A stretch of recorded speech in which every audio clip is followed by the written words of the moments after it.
இந்த நாளிலே உங்களோடு நான் சுருக்கமாய் தேவனுடைய வார்த்தைகளை பேச விரும்புகிறேன்.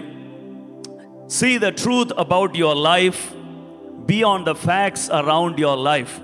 உங்கள் வாழ்க்கையிலே உங்களுக்கென்று தேவன் வைத்திருக்கிற சத்தியங்களை அறிந்து கொள்ளவும், சூழ்நிலை நிமித்தமாய் இருக்கிற காரியங்களை நிராகரிக்கவும் தக்கதாய் தேவன் நம்மோடு இன்று பேச விரும்புகிறார். ஆமென்.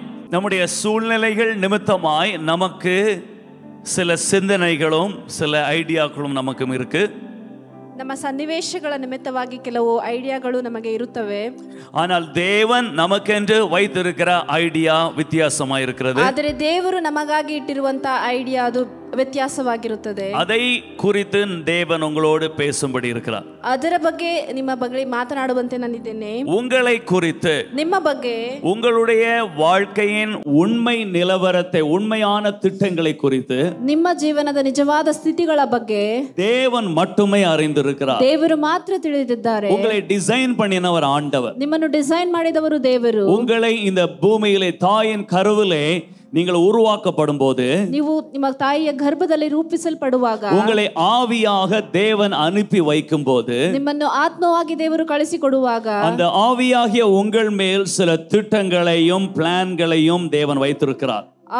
ಆತ್ಮವಾಗಿರುವ ನಿಮ್ಮ ಮೇಲೆ ಕೆಲವೊಂದು ಪ್ಲಾನ್ಗಳನ್ನ ಆತನು ಇಟ್ಟಿರುತ್ತಾರೆ. அதை தேவன் மட்டுமே அறிந்திருக்கிறார். ಅದನ್ನು ದೇವರು ಮಾತ್ರ ತಿಳಿದಿರುತ್ತಾರೆ. உங்களை உருவாக்கின சிருஷ்டித்த தேவன் மட்டுமே உங்களுக்கென்று அவர் வைத்திருக்கிற திட்டங்களை அறிந்திருக்கிறார். ನಿಮ್ಮನ್ನು ರೂಪಿಸಿದ, ನಿಮ್ಮನ್ನು ಸೃಷ್ಟಿಸಿದ ದೇವರು ಮಾತ್ರ ನಿಮಗಾಗಿರುವಂತಹ ಪ್ಲಾನ್ಗಳನ್ನು ತಿಳಿದಿದ್ದಾರೆ. அவரை தவிர ಆತನನ್ನು ಬಿಟ್ಟು உங்களுடைய பெற்றோர், ನಿಮ್ಮ ಪೋಷಕರು, அண்ணன் தம்பிமார், ನಿಮ್ಮ ಅಣ್ಣ ತಮ್ಮಂದಿರು, பக்கத்து வீட்டுக்காரர்கள், ಅಥವಾ ನಿಮ್ಮ ಪಕ್ಕದ ಮನೆಯವರು, உங்களுடைய சொந்தக்காரர்கள், ಅಥವಾ ನಿಮ್ಮ ಸಂಬಂಧಿಕರು, டீச்சர்ஸ், ನಿಮ್ಮ ಟೀಚರ್ ಆಗಲಿ, உங்களுடைய வாழ்க்கை பிசிக்கலாக கனெக்ட் ஆகுகிற யாருக்குமே தேவன் உங்களுக்கு என்று வைத்திருக்கிற திட்டம் தெரியாது. ನಿಮ್ಮ ಶಾರೀರಿಕವಾಗಿ ಸಂಪರ್ಕದಲ್ಲಿರುವ ಯಾರೇ ಆಗಲಿ ಅವರಿಗೆ ದೇವರು ನಿಮಗೆ ಇಟ್ಟಿರುವ ಪ್ಲಾನ್ ಅವರಿಗೆ ತಿಳಿದಿರುವುದಿಲ್ಲ. ஹல்லேலூயா. ஹல்லேலூயா. உங்களுடைய பெற்றோர் ஒருவேளை தேவனுடைய ஆவியினாலே நடத்தப்பட்டு அந்த அளவுக்கு தேவ வெளிப்பாடு, உலக பாதிப்பில்லாமல் தேவ வெளிப்பாடு உள்ளவர்களாய் இருப்பார்களானால், ಒಂದು ವೇಳೆ ನಿಮ್ಮ ತಂದೆ ತಾಯಿಗಳು ದೇವರೊಂದಿಗೆ ಅಷ್ಟು ಜೋಡಾಗಿದ್ದು ಲೋಕದೊಂದಿಗೆ ಸಂಬಂಧವಿಲ್ಲದೆ ಅಂತ ಒಂದು ಆತ್ಮೀಕದಲ್ಲಿ ಬೆಳೆದಿರುವುದಾದರೆ, ஒருவேளை அவர்களுக்கு தெரிந்திருக்க வாய்ப்பு இருக்கிறது. ಒಂದು ವೇಳೆ ಅವರಿಗೆ ಗೊತ್ತಿರುವ ಸಂದರ್ಭಗಳಿವೆ. ஆனால் பொதுவாக நாம் அப்படிப்பட்ட ஒரு பேக்ரவுண்ட், அப்படிப்பட்ட ஒரு பெற்றோரிடத்திலிருந்து வரவில்லை.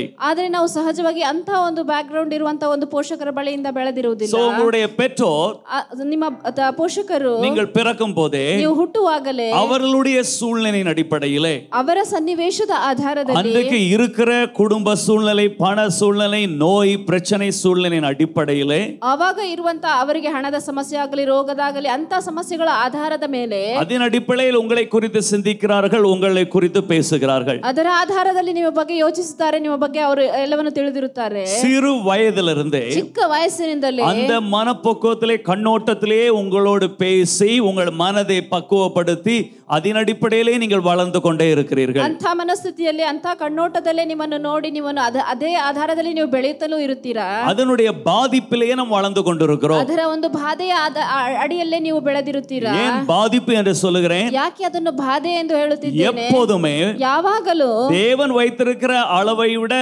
லோவாகத்தான் நம்முடைய சூழ்நிலையும் நம்முடைய பெற்றோரும் நம்மை குறித்து சிந்திப்பார்கள். ದೇವರು ಇಟ್ಟಿರುವಂತ ಆಳತೆಗಿಂತ ಕಡಿಮೆಯಾಗಿಯೇ ನಮ್ಮ ಪೋಷಕರು, ನಮ್ಮ ಸನ್ನಿವೇಶಗಳು ಅದರ ನಮ್ಮ ಬಗ್ಗೆ ತಿಳಿದಿರುತ್ತಾರೆ. ஏனென்றால் நம்முடைய பெற்றோரும் குடும்பமும் பலவித பிசாசினாலே பாதிக்கப்பட்டு அவர்கள் வாழ்க்கை ஃபுல்லாக, அவர்கள் வாழ்க்கை தேவன் வைத்த திட்டத்தின்படி நிறைவாக வாழவில்லை. ಯಾಕೆಂದರೆ ಅವರು ಪೋಷಕರಾಗಲಿ ಸಂಬಂಧಿಕರಾಗಲಿ ಅವರು ದೇವರು ಇಟ್ಟಿರುವಂತ ಅಂತ ಇದರಲ್ಲಿ ಅವರು ಬೆಳೆಯದೆ ಅಷ್ಟರ ಮಟ್ಟಿಗೆ ಅವರು ಬೆಳೆದಿರುವುದಿಲ್ಲ, ಅಂತ ಆಧಾರದಲ್ಲೂ ಇರುವುದಿಲ್ಲ. அவர்கள் இருக்கிற நிலைமையில இருக்காமல் தாழ்ந்த ஒரு அனுபவத்திலே வாழ்ந்து கொண்டிருப்பதனாலே நம்முடைய வாழ்க்கையும் அந்த லெவலிலே தான் அவர்கள் சிந்திக்கிறார்கள், பேசுகிறார்கள், நம்மை அப்படியே தான் பயிற்றுவிக்கிறார்கள். ಯಾಕೆಂದರೆ ಅವರು ಇರಬೇಕಾದ ಆ ಲೆವೆಲ್ ಅಲ್ಲಿ ಇರದೆ ಅವರು ತಮ್ಮನ್ನು ತಗ್ಗಿಸಿಕೊಂಡು ಕೆಳಗಿನ ಲೆವೆಲ್ ಅಲ್ಲೇ ಇರುವುದರಿಂದ ಅದೇ ಲೆವೆಲ್ ನಮ್ಮನ್ನು ಸಹ ಬೆಳೆಸುತ್ತಾ ಇರುತ್ತಾರೆ. இதனால தான் வேதத்துல கூட பார்க்கும்போது, ಇದರಿಂದಲೇ ನಾವು ಸತ್ಯವೇದದಲ್ಲೂ ಸಹ ನೋಡುವಾಗ, சில பிள்ளைகள் பிறக்கும் போதே பெற்றோருக்கு சொல்லப்படுகிறது, இப்படி இருப்பான், இப்படி இருப்பான், இப்படி செய்ய வேண்டும் என்று.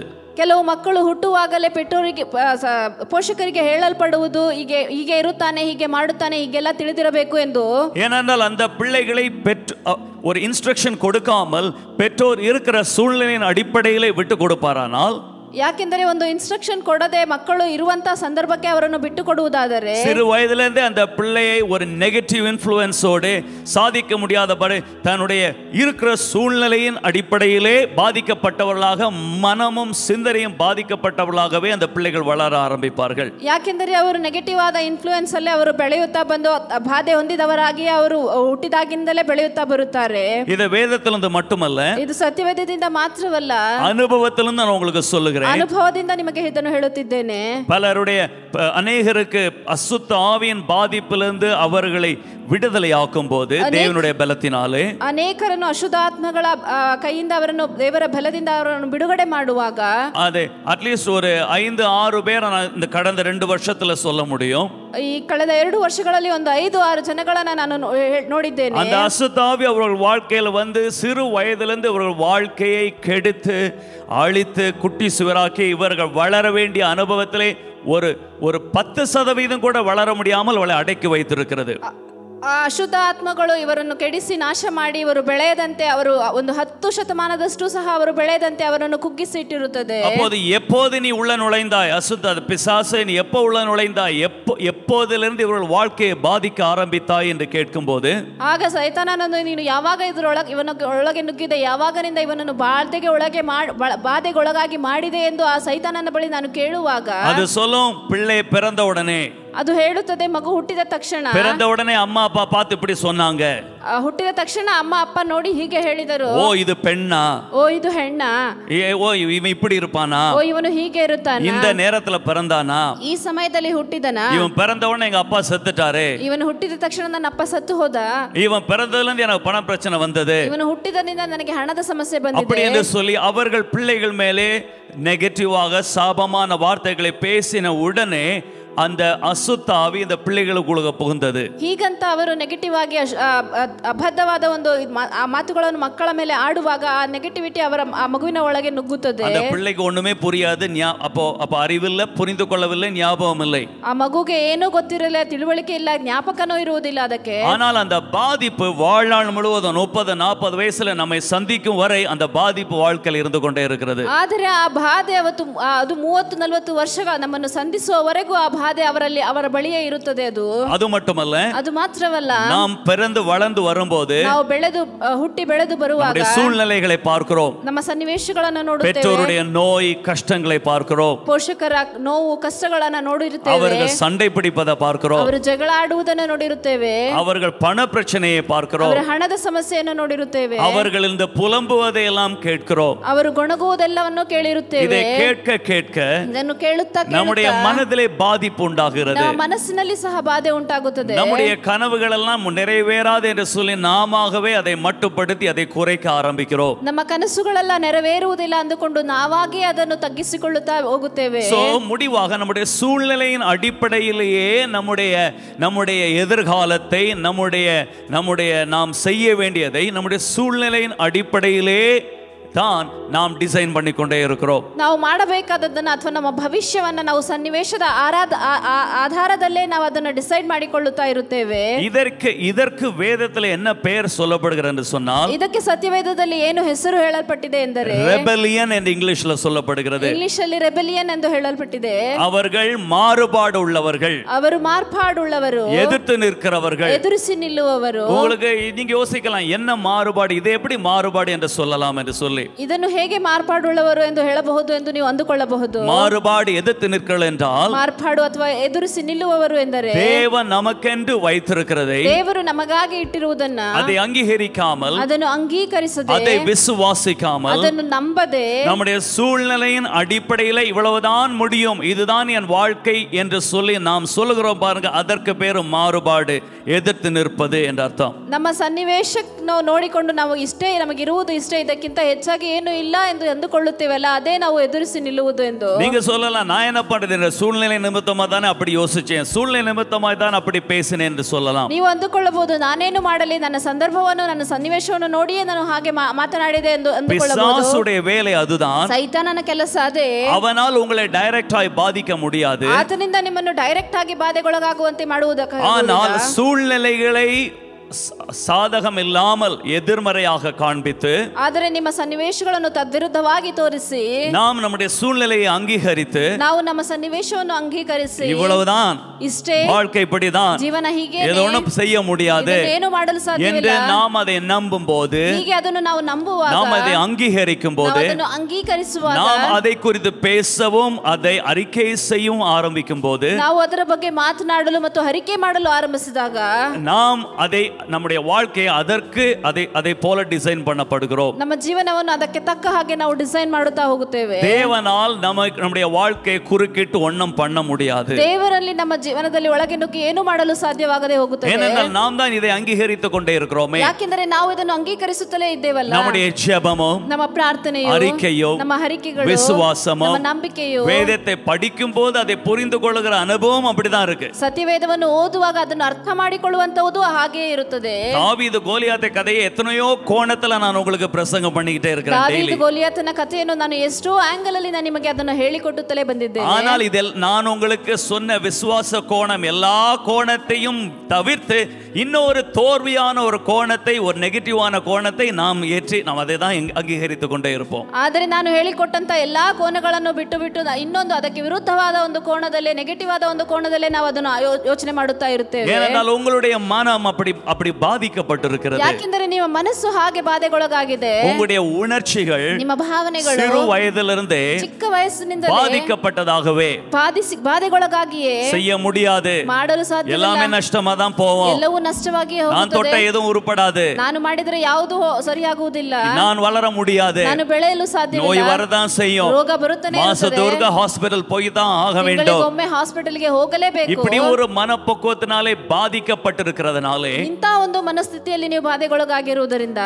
நாம் தேவனுடைய வல்லமை, தேவனுடைய அதிகாரம் நமக்குள்ளே இருந்தும் அதை பயன்படுத்த முடியாமல் கட்டப்பட்டிருக்கிறோம். ನಾವು ದೇವರ ಅಧಿಕಾರವು ನಮ್ಮೊಳಗೆ ಇದ್ದು ಸಹ ಅದನ್ನು ಉಪಯೋಗಿಸಲು ಆಗದೆ ಕಟ್ಟಲ್ಪಟ್ಟಿದ್ದೇವೆ. தேவன் இந்த நாளில் அந்த மனப்பக்குவத்தை மாற்றும்படி விரும்புகிறார். ದೇವರು ಈ ದಿನಗಳಲ್ಲಿ ಆ ಮನೋಸ್ಥಿತಿಯನ್ನು ಬದಲಾಯಿಸುವಂತೆ ಇಷ್ಟಪಡುತ್ತಾರೆ. கவனிக்கிறீங்களா? கைகளை உயர்த்தி கர்த்தரை ஸ்தோத்திரிப்போம். ஹalleluya. ஹalleluya. உங்க வீட்டை பாருங்க, ನಿಮ್ಮ ಮನೆಯನ್ನು ನೋಡಿ, எப்படிப்பட்ட வீடு, ಎಂಥ ಮನೆ, எத்தனை ரூம், ಎಷ್ಟು ರೂಮ್ಗಳಿವೆ, எப்படி சுத்தமா இருக்கா, அழுக்கா இருக்கா, ಎಷ್ಟು ಶುದ್ಧವಾಗಿದೆ ಅಥವಾ ಗಲೀಜಾಗಿದೆಯಾ, ஓட ஆஸ்பெஸ்டாஸா இல்ல மட்டு பாவி இருக்கிறதா, ಅದು ಹಂಚಿನ ಮನೆಯ ಅಥವಾ ಮೋಲ್ಡ್ ಹಾಕಿರೋ ಮನೆಯ, ಯಾವ ಮನೆ ಎಂದು, உங்கள் பிள்ளைகள் எப்படி இருக்கிறார்கள், ನಿಮ್ಮ ಮಕ್ಕಳು ಹೇಗಿದ್ದಾರೆ, உங்களுடைய சரீரம் எப்படி இருக்கிறது, ಶರೀರಗಳು ಹೇಗಿದೆ, டாக்டர் ரிப்போர்ட் என்ன சொல்லுது, ಡಾಕ್ಟರ್ ರಿಪೋರ್ಟ್ ಏನು ಹೇಳುತ್ತದೆ, கடன் என்னவா இருக்கிறது, ಸಾಲಗಳು ಹೇಗಿವೆ, என்னென்ன பிரச்சனைகள் இருக்கிறது, ಯಾವುದೆಲ್ಲ ಸಮಸ್ಯೆಗಳಿವೆ, என்னென்ன எதிர்ப்புகள் இருக்கிறது, ಯಾವುದೆಲ್ಲ ಎದುರುಗಳಿವೆ. இதுதான் இன்றைக்கு உங்களுடைய சூழ்நிலை. ಇದೇ ನಿಮ್ಮ ಸನ್ನಿವೇಶಗಳು. இன்றைக்கு உங்களுடைய சூழ்நிலையை கணக்குல பாருங்க. ಇವತ್ತು ನಿಮ್ಮ ಸನ್ನಿವೇಶಗಳನ್ನು ಲೆಕ್ಕಕ್ಕೆ ತನ್ನಿ. சரி, சிறு வயதிலிருந்து வந்ததே அதை விடுவோம். ಸರಿ, ಚಿಕ್ಕ ವಯಸ್ಸಿನಿಂದ ಏನು ಬಂತು ಅದನ್ನು ಬಿಟ್ಟು கடந்த ಬಿಡೋಣ. காலத்தில் உள்ளதை அதை மறப்போம். ಕಳೆದ ದಿನಗಳಲ್ಲಿ ಅದನ್ನು ಬಿಟ್ಟು ಬಿಡೋಣ. இன்று ಇವತ್ತು உங்களுடைய சூழ்நிலையை பாருங்க. ನಿಮ್ಮ ಸನ್ನಿವೇಶವನ್ನು ನೋಡಿರಿ. இந்த சூழ்நிலையை பார்க்கும்போது, ಈ ಸನ್ನಿವೇಶವನ್ನು ನೋಡುವಾಗ, அதற்கு மேலே உங்களுடைய விசுவாசம், உங்களுடைய அறிக்கை எப்படி இருக்கிறது, ಅದಕ್ಕೆ ಮೇಲಾಗಿ ನಿಮ್ಮ ನಂಬಿಕೆ, ನಿಮ್ಮ ವಿಶ್ವಾಸ ಹೇಗಿದೆ. நாம் ஆராதிக்கிற தேவன், ನಾವು ಆರಾಧಿಸುವ ದೇವರು, சேற்றிலிருந்து தூக்கி ராஜாக்களோடு உட்கார வைக்கிற தேவன், ನಮ್ಮನ್ನು ಕೆಸರಿನಿಂದ ತೆಗೆದು ರಾಜರೊಂದಿಗೆ ಕೂರಿಸುವಂತ ದೇವರು, உங்கள் தலை உங்களை சுற்றிலும் இருக்கிற சத்துருக்களுக்கு மேலாக உயர்த்த வல்லமை உள்ள ನಿಮ್ಮ தேவன், ತಲೆಯನ್ನು ನಿಮಗೆ ವಿರೋಧವಾಗಿರುವ ಎಲ್ಲಾ ಶತ್ರುಗಳ ಮುಂದೆ ಎತ್ತಲ್ಪಡುವಂತ ದೇವರು, சகோதரரால் ஏமாற்றப்பட்டு பாதிக்கப்பட்டு ஜெயில போடப்பட்டவனை தூக்கி ஹோம் மினிஸ்டராய் உட்கார வைக்கிற தேவன், ಸಹೋದರಿಂದ ಬಾಧಿಸಲ್ಪಟ್ಟು ಅವನು ಕೇಡು ಮಾಡಿದ ಅವರ ಮುಂದೆಯೇ ಅವನು ಹೋಮ್ ಮಿನಿಸ್ಟರ್ ಆಗಿ ಮಾಡಿದಂತ ದೇವರು, அடிமையாக கொண்டு போய் ஒரு வாசல் காவலாளனா இருக்கிறவனை தூக்கி ராஜாவுக்கு அடுத்த ஸ்தானத்தில் உட்கார வைக்கிற தேவன், ದಾಸನಾಗಿದ್ದಂತ ಒಬ್ಬ ಬಾಗಿಲಲ್ಲಿ ಕುಳಿತಿದ್ದ ಒಬ್ಬನನ್ನು ರಾಜನಿಗೆ ಸಮಾನವಾಗಿ ಕೂರಿಸಿದಂತ ದೇವರು ನಮ್ಮ ದೇವರು. நண்பர்கள் எல்லாரும் பிளான் பண்ணி திட்டம் பண்ணி அவனை தூக்கி சிங்க கெபியிலே போட்டாலும் அந்த சிங்கத்தின் வாயை கட்டி அடுத்த நாள் ஹை ப்ரமோஷன்ல உட்கார வைக்கிற தேவன் நம்முடைய தேவன். ಸ್ನೇಹಿತರೆಲ್ಲರೂ ಪ್ಲಾನ್ ಮಾಡಿ ಅವರನ್ನು ಸಿಂಹದ ಗವಿಯಲ್ಲಿ ಹಾಕಿದರನ್ನು ಮರುದಿನವೇ ಅವನನ್ನು ಸಿಂಹಾಸನದಲ್ಲಿ ಕೂರಿಸುವಂತ ಪ್ಲಾನ್ ಇಟ್ಟಿರುವಂತ ದೇವರು ನಮ್ಮ ದೇವರು. ஹalleluya. Hallelujah. அந்த தேவனை எப்போதும் பாடுகிறோம், ஆராதிக்கிறோம், அவரையே துதிக்கிறோம், நம்பி இருக்கிறோம் என்று சொல்லுகிறோம். ಆ ದೇವರನ್ನು ನಾವು ಯಾವಾಗಲೂ ಹಾಡುತ್ತೇವೆ, ಸ್ತುತಿಸುತ್ತೇವೆ, ಆತನನ್ನೇ ನಂಬಿದ್ದೇವೆ ಎಂದು ನಾವು ಹೇಳುತ್ತೇವೆ. ஆனால் உங்கள் சூழ்நிலையை பார்க்கும்போது, ನಿಮ್ಮ ಸನ್ನಿವೇಶವನ್ನು ನೋಡುವಾಗ, நான் ஏற்கனவே சொன்னது போல வீடு, சூழ்நிலை, பணம், நோய், இந்த சூழ்நிலைகளை பார்க்கும்போது, ನಾನು ಹೇಳಿದ ಹಾಗೆ ನಿಮ್ಮ ಹಣ, ನಿಮ್ಮ ಕಷ್ಟಗಳು, ನಿಮ್ಮ ರೋಗಗಳು, ಈ ಸನ್ನಿವೇಶಗಳನ್ನು ನೀವು ನೋಡುವಾಗ நாம் எப்படி சிந்திக்கிறோம், ನಾವು ಹೇಗೆ நாம் என்ன பேசுகிறோம், ನಾವು ಏನು ಮಾತನಾಡುತ್ತೇವೆ, எப்படி ರಿಯಾಕ್ಟ್ பண்ணுகிறோம், ಅದಕ್ಕೆ ಹೇಗೆ ರಿಯಾಕ್ಟ್ ಮಾಡುತ್ತೇವೆ, எப்படி ஜெபிக்கிறோம், ಹೇಗೆ ಪ್ರಾರ್ಥಿಸುತ್ತೇವೆ, எந்த மனப்பக்குவத்தில் வேதத்தை படிக்கிறோம், ಎಂಥ ಮನಸ್ಥಿತಿಯಲ್ಲಿ ನಾವು ಸತ್ಯವೇದವನ್ನು ಓದುತ್ತೇವೆ, இல்ல இது நெகட்டிவாகவே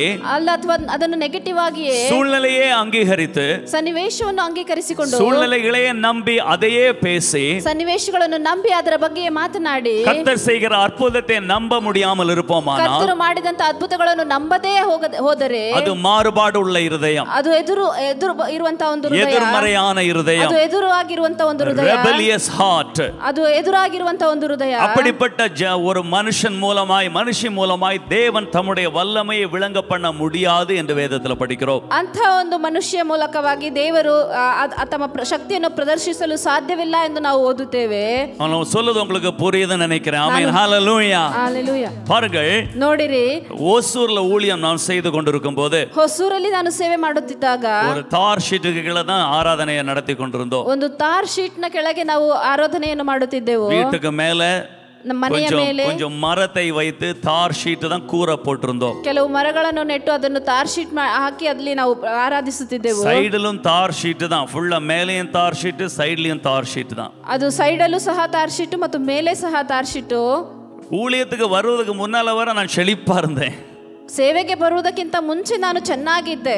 ஊழியத்தில் கர்த்தருடைய முழு நேர ஊழியம் செய்ய வேண்டும் என்று வருவதற்கு முன்னால் வர செழிப்பா இருந்தேன், எந்த குறையும் இல்லை. ನಾನು ಪೂರ್ಣ ಸಮಯವಾಗಿ ಕರ್ತನ ಸೇವೆ ಮಾಡುವುದಕ್ಕಿಂತ ಮುಂಚೆ ನಾನು ತುಂಬಾ ಚೆನ್ನಾಗಿ ಇದ್ದಂತವನು. என்னது வேணாலும் பணம் இருந்தது, இஷ்டம் போல என்ன வேணாலும் செய்யலாம், அவ்வளவு செழிப்பு இருந்தது. ನಾನು ಏನು ಬೇಕಾದರೂ ಮಾಡಬಹುದಿತ್ತು, ಎಷ್ಟು ಬೇಕಾದರೂ ಹಣವಿತ್ತು, ಅಷ್ಟು ಚೆನ್ನಾಗಿದ್ದವನು. 5 வருஷம் மார்த்தாண்டத்தில் ஊழியம் செய்து 5 ವರ್ಷ ನಾನು ಮಾರ್ತಾಂಡದಲ್ಲಿ ಸೇವೆ ಮಾಡಿ, கர்த்தரை நம்பி, கர்த்தர் அழைத்ததை நம்பி ஓசூர்ல வந்து ஊழியம் ஆரம்பித்தோம். ಕರ್ತನನ್ನು ನಂಬಿ, ಆತನ ಕರೆಯನ್ನು ನಂಬಿ ನಾನು ಹೊಸೂರಲ್ಲಿ ಬಂದು ಸೇವೆಯನ್ನು ಆರಂಭಿಸಿದೆ. அப்போது திருமணம் ஆகவில்லை, ಆಗ ಮದುವೆ ಆಗಿರಲಿಲ್ಲ. ஆனால் அங்கே ஊழியம் ஆரம்பித்த போது பயங்கரமான பண பிரச்சனை. நான் சில காரியங்கள் செய்ததன் மூலமாய் சில கடன்ல சிக்கி, சபைக்கென்று நிலம் வாங்குறதன் மூலமாய் சில கடன்ல சிக்கி பயங்கர பண பிரச்சನೆಯಲ್ಲಿ ಸಿಕ್ಕಿನೆ. ಆದರೆ ಅಲ್ಲಿ ಬಂದ ನಂತರ ಸಭೆಗಾಗಿ ಒಂದು ಸ್ವಲ್ಪ ನೆಲವನ್ನು ನಾನು ಖರೀದಿಸಿದ್ದರಿಂದ ಅದರಲ್ಲಿ ಹಣದ ಸಮಸ್ಯೆಯಲ್ಲಿ ಸಿಕ್ಕಿ ನಾನು ಭಯಂಕರವಾದ ಕಷ್ಟದಲ್ಲಿದ್ದೇನೆ. அது ஒருவேளை தப்பு கணக்கு போட்டது மாதிரி நான் கதையை சொன்னா உங்களுக்கு அப்படிதான் புரியும். ಅದು ಒಂದು ವೇಳೆ ನಾನು ತಪ್ಪು ಲೆಕ್ಕಾಚಾರ ಮಾಡಿದಂತೆ ನಿಮಗೆ ಅನಿಸಿದರೆ ನಾನು ಹೇಳುವುದು ನಿಮಗೆ ಹಾಗೆ ಅನಿಸುತ್ತದೆ. ஆனால் உண்மையில் என்னவென்றால், ಆದರೆ ನಿಜ ಏನು ಅಂದರೆ, ஓசூர் பட்டணத்தில் வந்து ஊழியம் செய்வது கூட ஆவிக்குரிய பலன் எனக்குள்ள இல்லாததனாலே நான் அசுத்த ஆவியினாலே, பிசாசினாலே பாதிக்கப்பட்டு பல பிரச்சனையில் ஆனேன். ಆ ಹೊಸೂರಿನಲ್ಲಿ ಬಂದು ಸೇವೆ ಮಾಡುವುದಕ್ಕೆ ಬೇಕಾದ ಬಲವು ನನ್ನಲ್ಲಿ ಇಲ್ಲದೆ ಹೋದದ್ದರಿಂದ ನಾನು ಅಂತ ಬಾಧೆಗೊಳಗಾದೆನು. இன்றைக்கு தெரிந்த அநேக காரியங்கள் அன்றைக்கு எனக்கு தெரியாது. ಇವತ್ತು ಗೊತ್ತಿರುವಂತ ಅನೇಕ ಕಾರ್ಯಗಳು ನನಗೆ ಅವತ್ತು ಗೊತ್ತಿರಲಿಲ್ಲ. இன்றைக்கு இருக்கிற ஆவியின் பலன் அன்றைக்கு எனக்கு இல்லை. ಇವತ್ತಿರುವಂತ ಆತ್ಮಿಕದ ಬಲವು ನನಗೆ ಅವತ್ತು ಇರಲಿಲ್ಲ. அதனாலே ஓசூர்ல வந்து ஊழியம் செய்யும்போது பலவித பாதிப்புக்குள்ளானேன். ಆದ್ದರಿಂದ ನಾನು ಹೊಸೂರಿಗೆ ಬಂದು ಸೇವೆ ಮಾಡುವಾಗ ಅನೇಕ ವಿಧವಾದ ಬಾಧೆಗೊಳಗಾದೆ. ஓகே, கடந்த காலம் கர்த்தர் விடுதலை தந்தார், ஜெயம் தந்தார். கைகளை உயர்த்தி கர்த்தரை ஸ்தோத்திரிப்போம். ஹalleluya. ஹalleluya.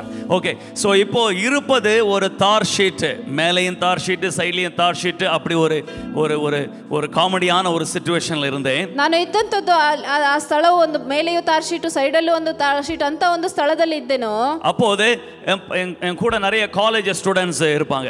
ಆಗ ನನ್ನ ಬಳಿ ಅನೇಕ ಕಾಲೇಜ್ ಸ್ಟೂಡೆಂಟ್ಗಳು ಸಹ ಇದ್ದರು. அவர்களெல்லாம் இன்னைக்கு பல தேசத்துல பல இடத்துல நல்ல செழிப்பாக நல்ல ஆசீர்வாதமாக இருக்கிறார்கள். ಅವರೆಲ್ಲರೂ ಈಗ ಅನೇಕ ದೇಶಗಳಲ್ಲಿ ವಿದೇಶಗಳಲ್ಲಿ ಅವರು ಚೆನ್ನಾಗಿ ಜೀವನ ನಡೆಸುತ್ತಿದ್ದಾರೆ. அன்னைக்கு உள்ள ஒரு சிலர் இங்கேயும் இருக்கிறாங்க. ஒரு 4-5 பேர் இருக்கிறீங்க. உங்களுக்காக கர்த்தரை ஸ்தோத்திரிக்கிறேன். ಇಲ್ಲೂ ಸಹ ಒಂದು 4-5 ಜನ ಇದ್ದೀರಾ. ನಿಮಗಾಗಿ ನಾನು ಕರ್ತನನ್ನು ಸ್ತೋತ್ರಿಸುತ್ತೇನೆ. இங்கே நல்ல செழிப்பா ஆசீர்வாதமா இருக்கிறாங்க. ಇಲ್ಲೂ ಅವರು ತುಂಬಾ ಚೆನ್ನಾಗಿ ಆಶೀರ್ವಾದವಾಗಿದ್ದಾರೆ. ஓகே, சோ அன்றைக்கு அந்த காலேஜ் ஸ்டூடெண்ட் அவர்கள் ஒரு வீடியோ கொண்டு வந்து லேப்டாப்ல போட்டு நாங்க பார்த்துட்டு இருக்கிறோம். ಆಗ ಒಂದು ಆ ಕಾಲೇಜ್ ಸ್ಟೂಡೆಂಟ್ಸ್ ಒಬ್ಬ ಒಂದು ವಿಡಿಯೋನ ತಂದು ನಾವು ಲ್ಯಾಪ್ಟಾಪ್ ಅಲ್ಲಿ ನೋಡುತ್ತಿದ್ದೆವು. ஒரு மைக்கேல் ஸ்மித், அதாவது ரான் கென்லி, டான் மொயின், அதே போல ஒரு மைக்கேல் ஸ்மித் அவருடைய வீடியோவை நாங்கள் பார்த்துட்டு இருக்கிறோம். ಆ ಮೈಕಲ್ ಸ್ಮಿತ್ ಎಂಬ ಒಬ್ಬ ವ್ಯಕ್ತಿಯ ವಿಡಿಯೋವನ್ನ ನಾವು ನೋಡುತ್ತಿದ್ದೆವು.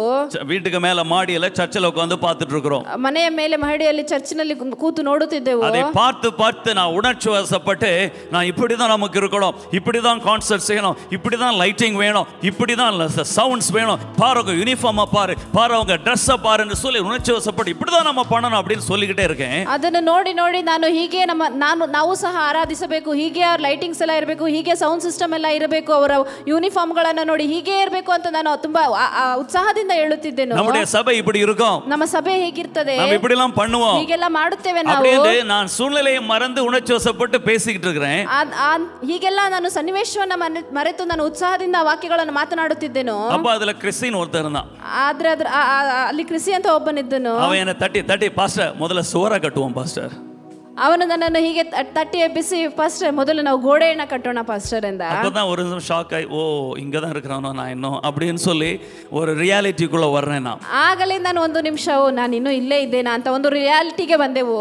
ஆனா இன்றைக்கு கிறிஸ்டி அவனுடைய பிரதர் வில்சன் எல்லாம் ஜப்பான்ல இருக்கிறாங்க, மிகவும் ஆசீர்வதிக்கப்பட்டு இருக்கிறாங்க. அப்பப்போ நமக்கு 50,000 1 லட்சம் அனுப்பிட்டு இருக்காங்க. நல்ல பசங்க, கர்த்தர் உங்களை ஆசீர்வதித்து இருக்கிறார். ஆமென். ಈಗಲೂ ಆ ವ್ಯಕ್ತಿಗಳು ನನ್ನ ಜೊತೆಗೆ ಸಂಪರ್ಕದಲ್ಲಿದ್ದಾರೆ. ಅವರು ಜಪಾನಲ್ಲಿದ್ದಾರೆ, ತುಂಬಾ ಚೆನ್ನಾಗಿದ್ದಾರೆ. ಬೇಕಾದಾಗ ಅವರು ಸ್ವಲ್ಪ ಹಣವನ್ನು ಸಹ ಕಳಿಸುತ್ತಾರೆ. அன்றைக்கு அவன் டக்குன்னு அப்படி சொன்னதே எனக்கு அடிக்கடி ஞாபகம் வரும். ಆದರೆ ಅವತ್ತು ಅವನು ಹಾಗೆ ಹೇಳಿದ್ದು ನನಗೆ ಅವಾಗ ನೆನಪಿಗೆ ಬರುತ್ತದೆ. ನಾನು ಯೋಚಿப்பேன், எப்படி இப்படி பேசிட்டு இருந்தானா, ನಾನು ಅಂದುಕೊಳ್ಳುತ್ತಿದ್ದೆ ಹೇಗೆ ನೀನು ಹೀಗೆಲ್ಲ ಮಾತನಾಡುತ್ತಿದ್ದೆ ಎಂದು. பரிதாபமா பேசியிருந்தனோ, ಅಯ್ಯೋ ಪರಿತಾಪವಾಗಿ ಮಾತನಾಡುತ್ತಿದ್ದೇನೋ. ஆனால் உண்மை என்ன தெரியுமா, ಆದ್ರೆ ನಿಜ ಏನು ಗೊತ್ತಾ, அந்த சூழ்நிலை ಆ ಸನ್ನಿವೇಶ இருக்கிற ಅನುಭವத்தின் அடிப்படையில நான் பேசல, கர்த்தர் எனக்கு கொடுத்திருக்கிற தரிசனத்தின் அடிப்படையில நான் பேசிக்கொண்டிருந்தேன். ನಾನು ಇರುವಂತ ಸ್ಥಿತಿಯ ಆಧಾರದಲ್ಲಿ ನಾನು ಮಾತನಾಡಿಲ್ಲ, ಕರ್ತನು ನನಗೆ ಕೊಟ್ಟಿರುವ ದರ್ಶನದ ಆಧಾರದಲ್ಲಿ ನಾನು ಮಾತನಾಡುತ್ತಿದ್ದೇನು. ஆமென், ஹalleluya. ஹalleluya. அந்த இடத்துல இருந்து பேசுவதற்கு ஒருவேளை பரிதாபமா தான் இருந்திருக்கும். ಆ ಸ್ಥಳದಲ್ಲಿ ಕೂತು ಮಾತನಾಡುವುದಕ್ಕೆ ಒಂದು ವೇಳೆ ಅದು ಪರಿತಾಪವಾಗಿ ಅನಿಸಿರಬಹುದು. அஞ்சு மட்டுமல்ல, எப்போதா இருந்தாலும் ಯಾವಾಗಲಾಗಿದ್ದರೂ நான் ஜெபிக்கும் போது, ನಾನು ಪ್ರಾರ್ಥಿಸುವಾಗ, வேதத்தை தியானிக்கும் போது, ವೇದವನ್ನು ಧ್ಯಾನಿಸುವಾಗ எப்போதுமே என்னுடைய கற்பனை, என்னுடைய கனவுகள், சிந்தனை எல்லாம் கர்த்தர் எனக்கு கொடுத்திருக்கிற அழைப்பின் அடிப்படையிலே, தரிசனத்தின் அடிப்படையிலே தான் நான் பேசுவேன், கற்பனை பண்ணுவேன், நான் ஜெபிப்பேன். ಯಾವಾಗಲೂ ನಾನು ಮಾತನಾಡುವುದು, ಕಲ್ಪನೆ ಮಾಡಿಕೊಳ್ಳುವುದು ಎಲ್ಲವೂ ಕರ್ತನು ಕೊಡುವಂತಹ ದರ್ಶನದ ಆಧಾರದಲ್ಲೇ ನಾನು ಮಾತನಾಡುತ್ತೇನೆ. ஹalleluya. ஹalleluya. ஒரு முறை ஒசூர்ல ಒಂದು ಸಾರಿ ನಾನು ಹೊಸೂರಲ್ಲಿ ஒரு குறிப்பிட்ட ஊழியர் மீட்டிங்ல ಒಂದು ಸೇವಕರ ಒಂದು ಮೀಟಿಂಗ್ ಅಲ್ಲಿ என்னை நான் பேசும்படி, அது எல்லாரும் பல ஐடியாஸை பேசிக் கொண்டிருக்கும் போது சில காரியங்களை நான் பேச ஆரம்பித்தேன். ಎಲ್ಲರೂ ಕೆಲವೊಂದು ಐಡಿಯಾಗಳನ್ನು ಮಾತನಾಡುತ್ತಾಗ ನಾನು ಸಹ ಒಂದು ಕೆಲವು ಐಡಿಯಾಗಳನ್ನು ಮಾತನಾಡಿದ್ದೆ. அப்போ அவ்வளவு விசுவாசத்தோடு, அவ்வளவு அதிகாரத்தோடு, அவ்வளவு ஆகோஷமாய் பேசினேன். ಅಷ್ಟು ನಂಬಿಕೆಯಿಂದ, ಅಷ್ಟು ಆಕ್ರೋಶವಾಗಿ ನಾನು ಅಲ್ಲಿ ಮಾತನಾಡಿದೆ. இருந்த எல்லா ஊழியர்களும் கைத்தட்டி உற்சாகப்படுத்தினாங்க. கரெக்ட் அப்படி என்று சொல்லி என்னை உற்சாகப்படுத்த அவர்களும் பல ஐடியாஸ் அங்கீகரித்தார்கள். ನನ್ನ ಎಲ್ಲಾ ಐಡಿಯಾಗಳನ್ನು ಬೇರೆ ಎಲ್ಲಾ ಬೋಧಕರು ಸಹ ಅಂಗೀಕರಿಸಿದರು, ಉತ್ಸಾಹಪಡಿಸಿದರು. அப்போ அதுல ஒரு கேத்தலிக் ஃபாதர் இருந்தார். ಅಲ್ಲಿ ಒಬ್ಬ ಕ್ಯಾಥಲಿಕ್ ಫಾದರ್ ಅಲ್ಲಿದ್ದರು. அவர் என்னை முன்ன பார்த்ததில் ஆச்சரியமாய் பார்த்துட்டு இருந்தார். ಅವರು ನನ್ನನ್ನು ಮುಂದೆ ಹಿಂದೆ ನೋಡಲಿಲ್ಲ, ಈ ಹುಡುಗನನ್ನ ಅಂತ ಆಶ್ಚರ್ಯವಾಗಿ ನನ್ನನ್ನು ನೋಡುತ್ತಿದ್ದರು. அவர் ரொம்ப உற்சாகமாய் கைத்தட்டி, ரொம்ப நல்லா பேசுனீங்க, கரெக்ட், உங்களுடைய ஐடியா, ஊழியத்தை குறித்த ஐடியா கரெக்ட், நம்ம இப்படி தான் ஸ்ட்ராட்டஜி பண்ணணும் ஒசூர் பட்டணத்துக்காக அப்படி என்று சொல்லி அவரும் என்னை உற்சாகப்படுத்தினார். ಅವರು ಸಹ ನನ್ನನ್ನು ಚೆನ್ನಾಗಿ ಬಂದು ಉತ್ಸಾಹ ಮಾಡಿದರು. ಕರೆಕ್ಟ್, ನೀವು ಹೇಳಿದ್ದು ನಾವು ಹೀಗೆ ಮಾಡಬೇಕು, ಈ ಹೊಸೂರ ಪಟ್ಟಣವನ್ನು ಹೀಗೆ ಮುಂದಕ್ಕೆ ತರಲು ನಾವು ಹೀಗೆ ಸ್ಟ್ರಾಟಜಿ ಎಲ್ಲ ಮಾಡಬೇಕು ಅಂತ ನನ್ನನ್ನು ಉತ್ಸಾಹಪಡಿಸಿದರು. முடித்த பிறகு டீ குடிக்கும் போது, ಎಲ್ಲ ಮುಗಿದ ನಂತರ ಟೀ ಕುಡಿಯುವಾಗ அவர் வந்து என்னிடத்துல பேச ஆரம்பித்தார். ಅವರು ಬಂದು ನನ್ನ ಬಳಿ ಮಾತನಾಡಲು ಆರಂಭಿಸಿದರು. அவர், உங்களை நான் கேள்விப்பட்டது இல்லையே, பார்த்தது இல்லையே, இப்படி ஒசூர்ல இருக்கீங்க, எனக்கு தெரியாத உங்களை பற்றி அப்படின்னு சொன்னார். ನಿನ್ನನ್ನು ನಾನು ನೋಡಲೇ ಇಲ್ಲ, ನೀನು ಹೀಗೆ ಹೊಸೂರಲ್ಲಿ ಇದೆಯಾ ಅನ್ನೋದೇ ನನಗೆ ಗೊತ್ತಿಲ್ಲ, ನಿನ್ನ ಬಗ್ಗೆ ಕೇಳಿಲ್ಲ ಅಂತ ಹೇಳಲು ಆರಂಭಿಸಿದರು. அப்போ கேட்ட, உங்க சபையில எவ்வளவு பேர் இருக்காங்கன்னு கேட்டார். ಆಗ ನಾನು ಕೇಳಿದೆ, ನಿಮ್ಮ ಸಭೆಯಲ್ಲಿ ಎಷ್ಟು ಜನ ಇದ್ದಾರೆ ಅಂತ. எத்தனை குடும்பங்கள் இருக்குன்னு கேட்டார். ಎಷ್ಟು ಕುಟುಂಬಗಳಿವೆ ಎಂದು ಕೇಳಿದೆನು. நான் சொன்னேன் 10 குடும்பங்கள் இருக்குன்னு. ನಾನು ಹೇಳಿದೆ 10 ಕುಟುಂಬಗಳು ಅಂತ. 10 குடும்பமா? ಅವರು ಆಶ್ಚರ್ಯದಿಂದ அப்படி ஷாக்கா பார்த்தார் என்ன. ಅವರು ಆಶ್ಚರ್ಯದಿಂದ 10 ಕುಟುಂಬ ಅಂತ ஏளனமாய் ನೋಡಿದರು. பார்த்தார் டக்குன்னு. ತಕ್ಷಣ ಅವರು ನನ್ನನ್ನು ಕೇವಲವಾಗಿ ನೋಡಲು ಆರಂಭಿಸಿದರು. அவர் பெரிய சர்ச் நினைச்சிட்டார். ಅವರೇನೋ ದೊಡ್ಡ ಚರ್ಚ್ ಅನ್ಕೊಂಡಿದ್ರು.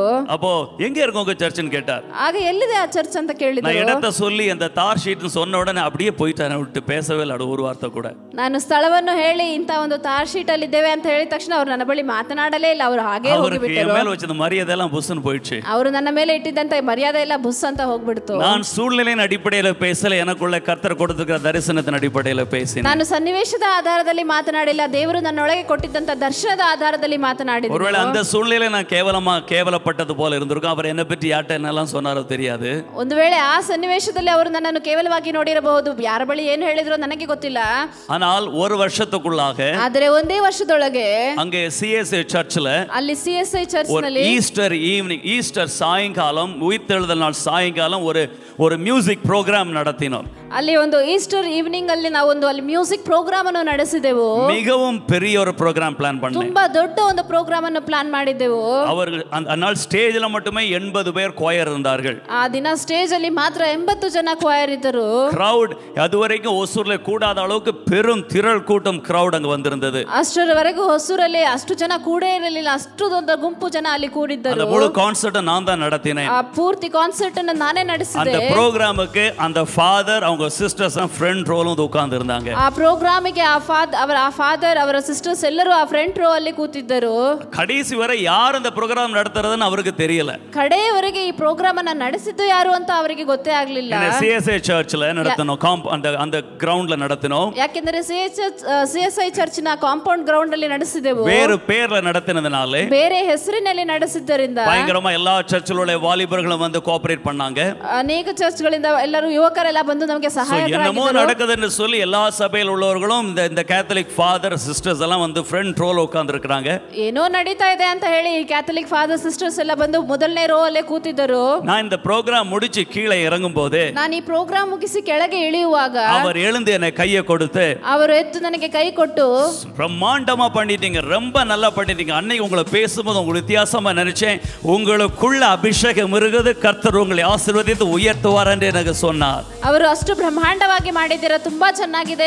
ಅವತ್ತು ನಾನು ಮಾತನಾಡುವಾಗ ನಿಮ್ಮನ್ನು ತುಂಬಾ ಕೇವಲವಾಗಿ ಅನಿಸಿದೆ, ಆದರೆ ದೇವರು ನಿಮ್ಮನ್ನು ಇಷ್ಟು ಆಶೀರ್ವದಿಸಿದ್ದಾರೆ ಎಂದು ನನಗೆ ಕೈ ಕೊಟ್ಟು ಅವರು ಮಾತನಾಡಿದರು. இனிமே ப்ரோகிராம் பண்ணும்போது முதல்ல என்ன வந்து மீட் பண்ணுங்க, நான் உங்க கூட கோஆபரேட் பண்ணுகிறேன்னு சொன்னார். ಇನ್ನು ಮುಂದೆ ಪ್ರೋಗ್ರಾಮ್ ಮಾಡುವಾಗ ಮೊದಲು ಬಂದು ನನ್ನನ್ನು ಮೀಟ್ ಮಾಡಿ ನಾನು ನಿಮಗೆ ಸಹಾಯಕನಾಗಿರುತ್ತೇನೆ ಎಂದು ಹೇಳಿದರು. பாருங்கள், முதல்ல அவர் என்னை பார்க்கும்போது பயங்கரமா பேசிக்கிட்டு இருந்தேன். என்னுடைய இருதயத்தில் இருக்கிற ದರ್ಶನದನ್ಬಡಿ பேசிಕೊಂಡಿருந்தேன். ನೋಡಿರಿ, ಮೊದಲು ಅವರು ನನ್ನನ್ನು ನೋಡಿದಾಗ ನಾನು ಭಯಂಕರವಾಗಿ ಮಾತನಾಡುತ್ತೇನೆ, ನನ್ನ ಹೃದಯದಲ್ಲಿದ್ದ ದರ್ಶನದ ಬಗ್ಗೆ ನಾನು ಮಾತನಾಡುತ್ತಿದ್ದೆ. ஆனால் டீ குடிக்கும்போது என்னுடைய சூழ்நிலையை பார்த்த உடனே மதிக்காம போயிட்டார். ಆದರೆ ಟೀ ಕುಡಿಯುವಾಗ ಅವರು ನನ್ನ ಸನ್ನಿವೇಶವನ್ನು ನೋಡಿದಾಗ ಅವರು ನನ್ನನ್ನು ಕೇವಲವಾಗಿ ಎನಿಸಿ ಹೋಗಿಬಿಟ್ಟರು. நான் கவலைப்படல. ಅದನ್ನು ನಾನು எனக்குள்ள இருக்கிற அபிஷேகம், எனக்குள்ள இருக்கிற வேலையை செய்யும்படி நாம் அனுமதிக்கும் போது, ನನ್ನೊಳಗಿರುವಂತ ಅಭಿಷೇಕವು ನನ್ನೊಳಗಿರುವಂತ ಕೆಲಸವನ್ನು ಮಾಡಲು ನಾನು ಅನುಮತಿ ಕೊಡುವಾಗ, ಯಾರೇ நடத்துறாருன்னு தெரியாமலே வந்து உட்கார்ந்து இருந்து, ಯಾರು ನಡೆಸುತ್ತಿದ್ದಾರೆ ಎಂದು ಗೊತ್ತಿಲ್ಲದೆ ಬಂದು ಕೂತಿದ್ದು ஆச்சரியப்பட்டு அப்புறம் சொல்றார், இனிமே நீங்க பண்ற ப்ரோகிராம் நான் கோஆபரேட் பண்றேன், எனக்கு முன்கூட்டியே சொல்லுங்கன்னு சொல்றாரு. ಆಮೇಲೆ ಹೇಳುತ್ತಾರೆ ಅವರು, ಇನ್ನು ಮುಂದೆ ನೀವು ಮಾಡುವಂತ ಪ್ರೋಗ್ರಾಮ್ ಅನ್ನು ನಾನು ನಿಮಗೆ ಸಹಾಯಕನಾಗಿರುತ್ತೇನೆ, ನಮಗೆ ಮೊದಲೇ ಹೇಳಿ ಎಂದು ಹೇಳಿದರು. சூழ்நிலைகள் நாம் யார் என்பதை நிர்ணயிக்க முடியாது, நிர்ணயிக்கவே நிர்ணயிக்காது. ಸನ್ನಿವೇಶಗಳು ನಾವು ಯಾರು ಎಂಬುದನ್ನು ಅದು ನಿರ್ಣಯಿಸಲು ಸಾಧ್ಯವೇ ಇಲ್ಲ. இன்னைக்கு நீங்க எப்படிப்பட்ட வீட்டுல இருக்கீங்க, ನೀವು ಇವಾಗ ಎಂಥ ಮನೆಯಲ್ಲಿದ್ದೀರಾ, என்ன பண பிரச்சனை இருக்கீங்க, ಎಂತ ಹಣದ ಸಮಸ್ಯೆಯಲ್ಲಿ டாக்டர் என்ன ரிப்போர்ட் கொடுத்திருக்கிறார், ಡಾಕ್ಟರ್ ಏನು ರಿಪೋರ್ಟ್ ಕೊಟ್ಟಿದ್ದಾರೆ, ಯಾರು ಸಪೋರ್ಟ್ பண்றாங்க, யார் எதிர்த்து நிற்கிறாங்க, ಯಾರು ಸಪೋರ್ಟ್ ಮಾಡುತ್ತಾರೆ, ಯಾರು ನಿಮಗೆ ವಿರೋಧವಾಗಿ ನಿಲ್ಲುತ್ತಾರೆ, எதுவுமே நாம் யார் என்பதை கர்த்தர் நம்மை எதற்கென்று அழைத்திருக்கிறார் என்பதை ஒருபோதும் நிர்ணயிக்காது. ஆமென். ಇದು ಯಾವುದು ಸಹ ನಾವು ಎಂಥವನ್ನು ಕರ್ತನು ನಮಗೆ ಯಾತಕ್ಕಾಗಿ ಕರೆದಿದ್ದಾನೆ ಎಂಬುದನ್ನು ಒಂದು ಸಹ ನಿರ್ಣಯಿಸಲು ಸಾಧ್ಯವಿಲ್ಲ. சந்தர்ப்பம் சூழ்நிலைக்கு மாறாக அதற்கு மேலாக கிரியை செய்கிற தேவன் நம்முடைய தேவன். கைகளை தட்டி கர்த்தரை ஸ்தோத்திரிப்போம். ஹalleluya. ಹalleluya. ಸಂದರ್ಭಗಳಿಗೆ ವಿರೋಧವಾಗಿ ಅದಕ್ಕೆ ಹೆಚ್ಚಾಗಿ ಕ್ರಿಯೆ ಮಾಡುವಂತ ದೇವರು ನಮ್ಮ ದೇವರು. இந்த அபிஷேகம் கீழே இருக்கும்போது ஒரு நிமிஷம் கண்களை மூடி கைகளை உயர்த்தி எல்லாரும் ஜெபிப்போமா, துதி சொல்லுவோமா. சந்தர்ப்பத்திற்கும் சூழ்நிலைக்கு மேலாக கிரியை செய்கிற தேவன் என்னுடைய தேவன். சந்தர்ப்பத்துக்கும் சூழ்நிலைக்கும் விரோதமாக இருக்கிற தேவன். எல்லாரும் சத்தமாய் சொல்லுங்க. சந்தர்ப்பங்களையோ சூழ்நிலைகளையோ மாற்றி அமைக்கிற தேவன் என்னுடைய தேவன். என்னுடைய சூழ்நிலைகள், என்னுடைய சந்தர்ப்பங்கள் ஒரு நாளும் கர்த்தர் எனக்கென்று வைத்திருக்கிற ஆசீர்வாதங்களை பாதிக்க முடியாது. என்னுடைய சூழ்நிலைகளின் அடிப்படையிலே என்னுடைய எதிர்காலத்தை பிளான் பண்ணுவதில்லை. என்னுடைய சந்தர்ப்பங்கள் அடிப்படையிலே என்னுடைய வாழ்க்கை டிசைன் பண்ணப்படவில்லை. அழைத்த தேவன், அவருடைய அபிஷேகம் அதன் அடிப்படையிலே டிசைன் பண்ணப்பட்டிருக்கிறது. நான் வாலாகாமல் தலையாவே, நான் கீழாகாமல் மேலாவே. கிறிஸ்துவின் நாமத்திற்கு நானும் கர்த்தர் எனக்கு கொடுத்த பிள்ளைகளும் சாட்சிகளாயிருப்போம். இன்றைக்கு இருக்கிற சூழ்நிலைகளை நாங்கள் நம்புவதில்லை. சூழ்நிலைகள் மாறும். எல்லாரும் சொல்லுங்க, சந்தர்ப்பங்கள் மாறும், சூழ்நிலைகள் மாறும், சந்தர்ப்பங்கள் மாறும். ஏளனமாய் பேசினவர்கள் என்னிடத்தில் வந்து எனக்கு பட்சமாய் பேசுவார்கள். விரோதமாய் நிற்கிறவர்கள் எனக்கு கீழே வந்து வேலை செய்வார்கள். எனக்கு விரோதமாய் உருவாக்கப்பட்ட எந்த ஆயுதமும் வாய்க்காமல் போகும். கர்த்தருடைய நாமத்திலே என் தலை உயர்த்தப்படும். சுற்றிலும் இருக்கிற சத்துருக்களுக்கு மேலாக உயர்த்தப்படும். கைகளை தட்டி கர்த்தரை ஸ்தோத்திரிப்போம். ஹல்லேலூயா, ஹல்லேலூயா. இப்போ செய்த அறிக்கை உங்கள் மனப்பக்குவமாக மாற வேண்டும். ಇವಾಗ ನಾವು ಮಾಡಿದಂತ அறிக்கைಯು ನಿಮ್ಮ ಮನಸ್ಥಿತಿಯಾಗಿ ಬದಲಾಗಬೇಕು. நம்மட்ட என்னோட சூழ்நிலையின் அடிப்படையில் யோசித்துட்டே இருந்தேன்னா இன்றைக்கும் அங்கேயே தான் இருந்திருப்பேன். ನಾನು ಒಂದು ವೇಳೆ ನನ್ನ ಸನ್ನಿವೇಶದ ಆಧಾರದಲ್ಲಿ ಅದನ್ನೇ ಯೋಚಿಸುತ್ತಿದ್ದರೆ ಇವತ್ತು ಅಲ್ಲಿಯೇ ಇರುತ್ತಿದ್ದೇನೇನೋ.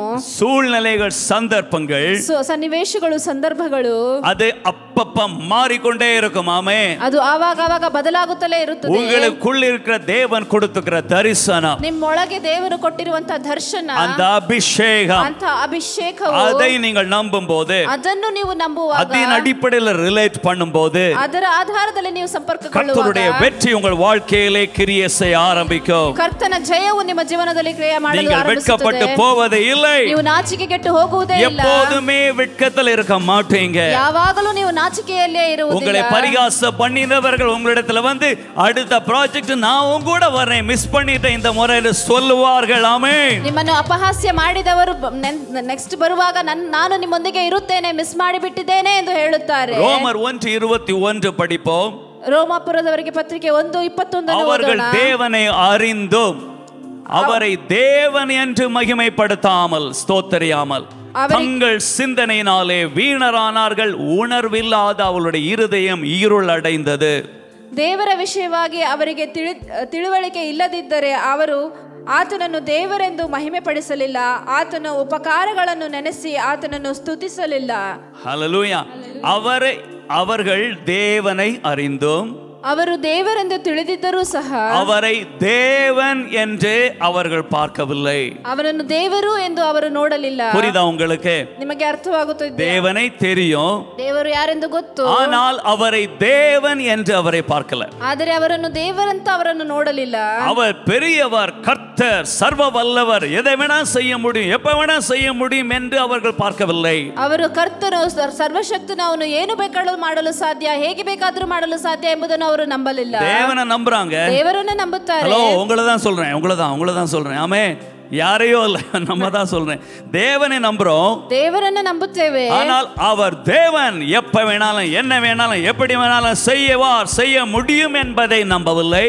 ಆದರೆ ಅವರು ದೇವರು ಯಾವಾಗ ಬೇಕಾದರೂ, ಹೇಗೆ ಬೇಕಾದರೂ, ಎಲ್ಲಿ ಬೇಕಾದರೂ, ಏನು ಬೇಕಾದರೂ ಮಾಡಬಲ್ಲವನು ಅಂತ ಅವರನ್ನು ನಂಬಲಿಲ್ಲ. அப்படி நம்பினால் அவரை மகிமைப்படுத்துவோம், ஸ்தோத்திரம் பண்ணுவோம். ಹಾಗೆ ನಂಬಿದರೆ ಅದನ್ನು ಸ್ತುತಿಸುತ್ತೇವೆ, ಸ್ತೋತ್ರ ಮಾಡುತ್ತೇವೆ. சூழ்நிலை இப்படி இருக்கு, ಸನ್ನಿವೇಶಗಳು டாக்டர் இப்படி சொன்னாங்க, டாக்டர் ಹೀಗೆ ಹೇಳುತ್ತಾರೆ, ஆனா என் தேவன் ಆದರೆ ನನ್ನ எப்ப வேணாலும், எப்ப வேணாலும், என்னைக்கு வேணாலும், எப்படியானாலும் அவர் செய்ய வல்லவர் என்று நம்பினால், ಅವರು ಮಾಡಲು ಶಕ್ತನು ಎಂದು ನಂಬಿದರೆ அவரை மகிமைப்படுத்துவோம், ஸ்தோத்திரம் பண்ணுவோம். ಆತನನ್ನು ಮಹಿಮೆಪಡಿಸುತ್ತೇವೆ, ಸ್ತೋತ್ರ ಮಾಡುತ್ತೇವೆ. ஆனால் இந்த ஜனங்கள் ಆದರೆ ಈ ಜನರು நீங்களா தெரியல அந்த ஜனங்கள் ஓகே ನೀವಾ ಅಂತ ಗೊತ್ತಿಲ್ಲ ಆ ಜನರು அவர்கள் என்ன பண்ணாங்க ಅವರು ಏನು ಮಾಡಿದರು சிந்தித்து எல்லாரும் சொல்லுங்க சிந்தித்து ஆலோசித்து சிந்தித்து சிந்தித்து சிந்தித்து ஒப்பீனியன் நம்மை குறித்து நாமளே ஒரு ஒப்பீனியனை கிரியேட் பண்ணுகிறோம் ನಮ್ಮ ಬಗ್ಗೆ ನಾವೇ ಒಂದು ಒಪಿನಿಯನ್ ಅನ್ನು ಕ್ರಿಯೇಟ್ ಮಾಡುತ್ತೇವೆ ஒப்பீனியனுக்கு தமிழ்ல ஒரு வார்த்தை சொல்லுங்க நம்மை குறித்து அபிப்பிராயம் ரைட் நம்மை குறித்து நாமே ஒரு அபிப்பிராயத்தை கிரியேட் பண்ணுகிறோம் ನಮ್ಮ ಬಗ್ಗೆ ನಾವೇ ಒಂದು ಅಭಿಪ್ರಾಯವನ್ನು ಇಟ್ಟುಕೊಳ್ಳುತ್ತೇವೆ உங்களை குறித்து என்ன அபிப்பிராயம் நீங்க கிரியேட் பண்றீங்களோ அந்த அபிப்பிராயத்தை தான் நம்ப ஆரம்பிக்கிறீர்கள் ನಿಮ್ಮ ಬಗ್ಗೆ ನೀವು ಯಾವ ಅಭಿಪ್ರಾಯವನ್ನು ಇಟ್ಟುಕೊಳ್ಳುತ್ತೀವೋ ಅದನ್ನೇ ನೀವು ಕ್ರಿಯೇಟ್ ಮಾಡುತ್ತಿರುತ್ತೀರಾ தேவன் உங்களுக்கு என்று வைத்திருக்கிற அபிப்பிராயத்தை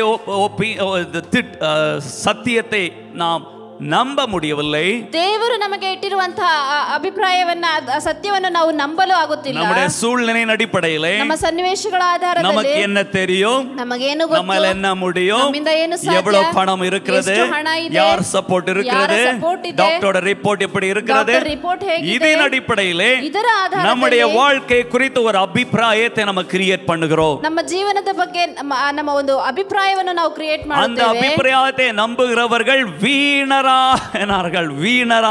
வீணா போனீங்கன்னு சொல்லுது ಆ ಅಭಿಪ್ರಾಯವನ್ನು ನಂಬಿದವರು ಅವರು ಕೆಟ್ಟು ಹೋಗುತ್ತಾರೆ ನಾಶವಾಗಿ ಹೋಗುತ್ತಾರೆ ನಾನು உங்களுக்கு வார வாரம் என்ன சொல்லுகிறேன் ನಾನು ವಾರ ವಾರ ನಿಮಗೆ ಏನು என் மூலமாய் கர்த்தர் என்ன பேசுகிறார் ನನ್ನ ಮೂಲಕವಾಗಿ ದೇವರು ಏನು ಮಾತನಾಡುತ್ತಿದ್ದಾರೆ உங்களை குறித்து உங்களுக்கு இருக்கிற அபிப்பிராயத்தை மாற்ற ட்ரை பண்ணிட்டு இருக்கேன் அவ்வளவுதான் ನಿಮ್ಮ ಬಗ್ಗೆ ನಿಮಗೆ ಇರುವಂತ ಅಭಿಪ್ರಾಯವನ್ನು ನಾನು ಬದಲಾಯಿಸಲು ಪ್ರಯತ್ನ ಪಡುತ್ತಿದ್ದೇನೆ இதற்காக தான் காலையில 3 மணிக்கு டெய்லி எழும்பி உட்கார வச்சு என்ன பண்ண தலையில மிளகா அரைச்சி உங்க அபிப்பிராயத்தை மாத்த ட்ரை பண்றேன் ಇದಕ್ಕಾಗಿಯೇ ಪ್ರತಿದಿನ 3 ಗಂಟೆಗೆ ನಿಮ್ಮನ್ನು ಎಬ್ಬಿಸಿ ನಿಮ್ಮ ತಲೆಯಲ್ಲಿ ಮೆಣಸಿನಕಾಯಿ ಅರೆದು ನಿಮ್ಮನ್ನು ಬದಲಾಯಿಸಲು ಪ್ರಯತ್ನಿಸುತ್ತಿದ್ದೇನೆ நீ வாழ முடியும் ನಿಮ್ಮಿಂದ ஜெயிக்க முடியும் ಜಯಿಸಲು ಸಾಧ್ಯ வெற்றியாயிருப்பாய் தோற்று போக மாட்டாய் ಸೋತು ಹೋಗುವುದಿಲ್ಲ கர்த்தர் விடுதலை தருவார் ಕರ್ತರು ಬಿಡುಗಡೆ ಕೊಡುತ್ತಾರೆ ஆமென் அந்த நம்மை குறித்து 30-40 வருஷமா ஒரு அபிப்பிராயம் கிரியேட் பண்ணிருக்கோம் பாருங்க அதை கேன்சல் பண்ணி கர்த்தருடைய சத்தியத்தை உங்கள் மனதிலே திணிப்பதுதான் என்னுடைய வேலை பரிசுத்த ஆவியானுடைய வேலை ಕಳೆದ 30-40 ವರ್ಷಗಳಿಂದ ನಿಮ್ಮ ಬಗ್ಗೆ ನೀವು ಏನು ಅಭಿಪ್ರಾಯ ಇಟ್ಟುಕೊಂಡಿದ್ದೀರೋ ಅದನ್ನು ಕ್ಯಾನ್ಸಲ್ ಮಾಡಿ ಕರ್ತನು ಇಟ್ಟಿರುವಂತದ್ದನ್ನು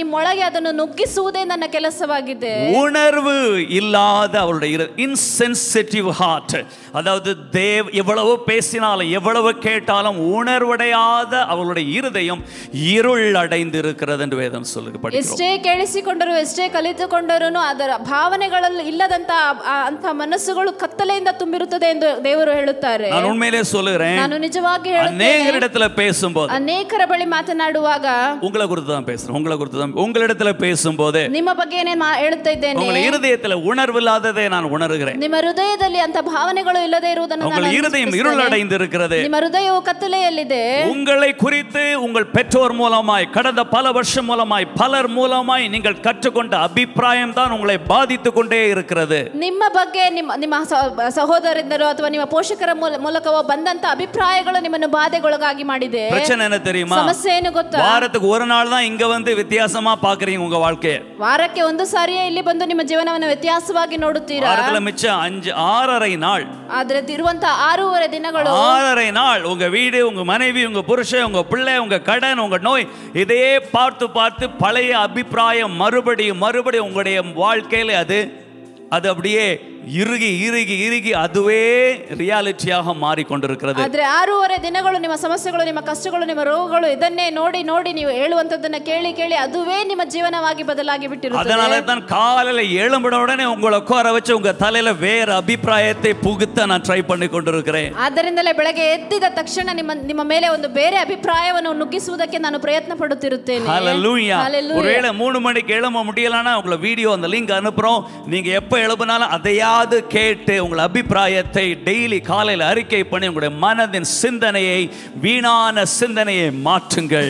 ನೀವು ಒಂದು ವೇಳೆ 3 ಗಂಟೆಗೆ ಏಳಲು ಸಾಧ್ಯವಾಗದಿದ್ದರೂ ನಾವು ಕಳಿಸುವಂತಹ ವಿಡಿಯೋವನ್ನಾದರೂ ನೋಡಿ ನಿಮ್ಮ ಬೇಡವಾದಂತಹ ಚಿಂತನೆಗಳನ್ನು ಅಭಿಪ್ರಾಯಗಳನ್ನು ಬದಲಾಯಿಸಿಕೊಳ್ಳಲು ಪ್ರಯತ್ನ ಪಡಿ. ஹalleluya. ஹalleluya. அந்த லிங்க் அனுப்புறோம்ல, ಆ ಲಿಂಕ್ ಕಳಿಸ್ತಿದ್ದೇವಲ್ಲ, அந்த 3 மணி முடிச்ச பிறகு ஒரு 4:30 மணிக்கு அனுப்புறோம். அதை கிளிக் பண்ணீங்கன்னா நாங்கள் என்ன அது எல்லாமே மறுபடியும் உங்களுக்கு ரெக்கார்டடாக வருது. அதையாவது கேட்டு அறிக்கை பண்ணி எதுக்கு இதை பண்றோம்? எப்படியாவது உங்கள் மனதில் உங்களை குறித்து உங்களுக்கு இருக்கிற அபிப்பிராயத்தை மாற்றி இருளடைந்த இருதயத்திலே தேவனுடைய வெளிச்சம் நம்பிக்கை உருவாக வேண்டும். ಯಾಕೆ ಇದನ್ನೆಲ್ಲ ಮಾಡುತ್ತಿದ್ದೇವೆ? ಹೇಗಾದರೂ ನಿಮ್ಮ ಕತ್ತಲೆ ತುಂಬಿದ ಮನಸ್ಸಿನಲ್ಲಿ ಒಂದು ಪ್ರಕಾಶ ಉಂಟು ಮಾಡುವುದಕ್ಕಾಗಿ ನಾವು ಇದನ್ನೆಲ್ಲ ಮಾಡುತ್ತಿದ್ದೇವೆ. ஹல்லேலூயா.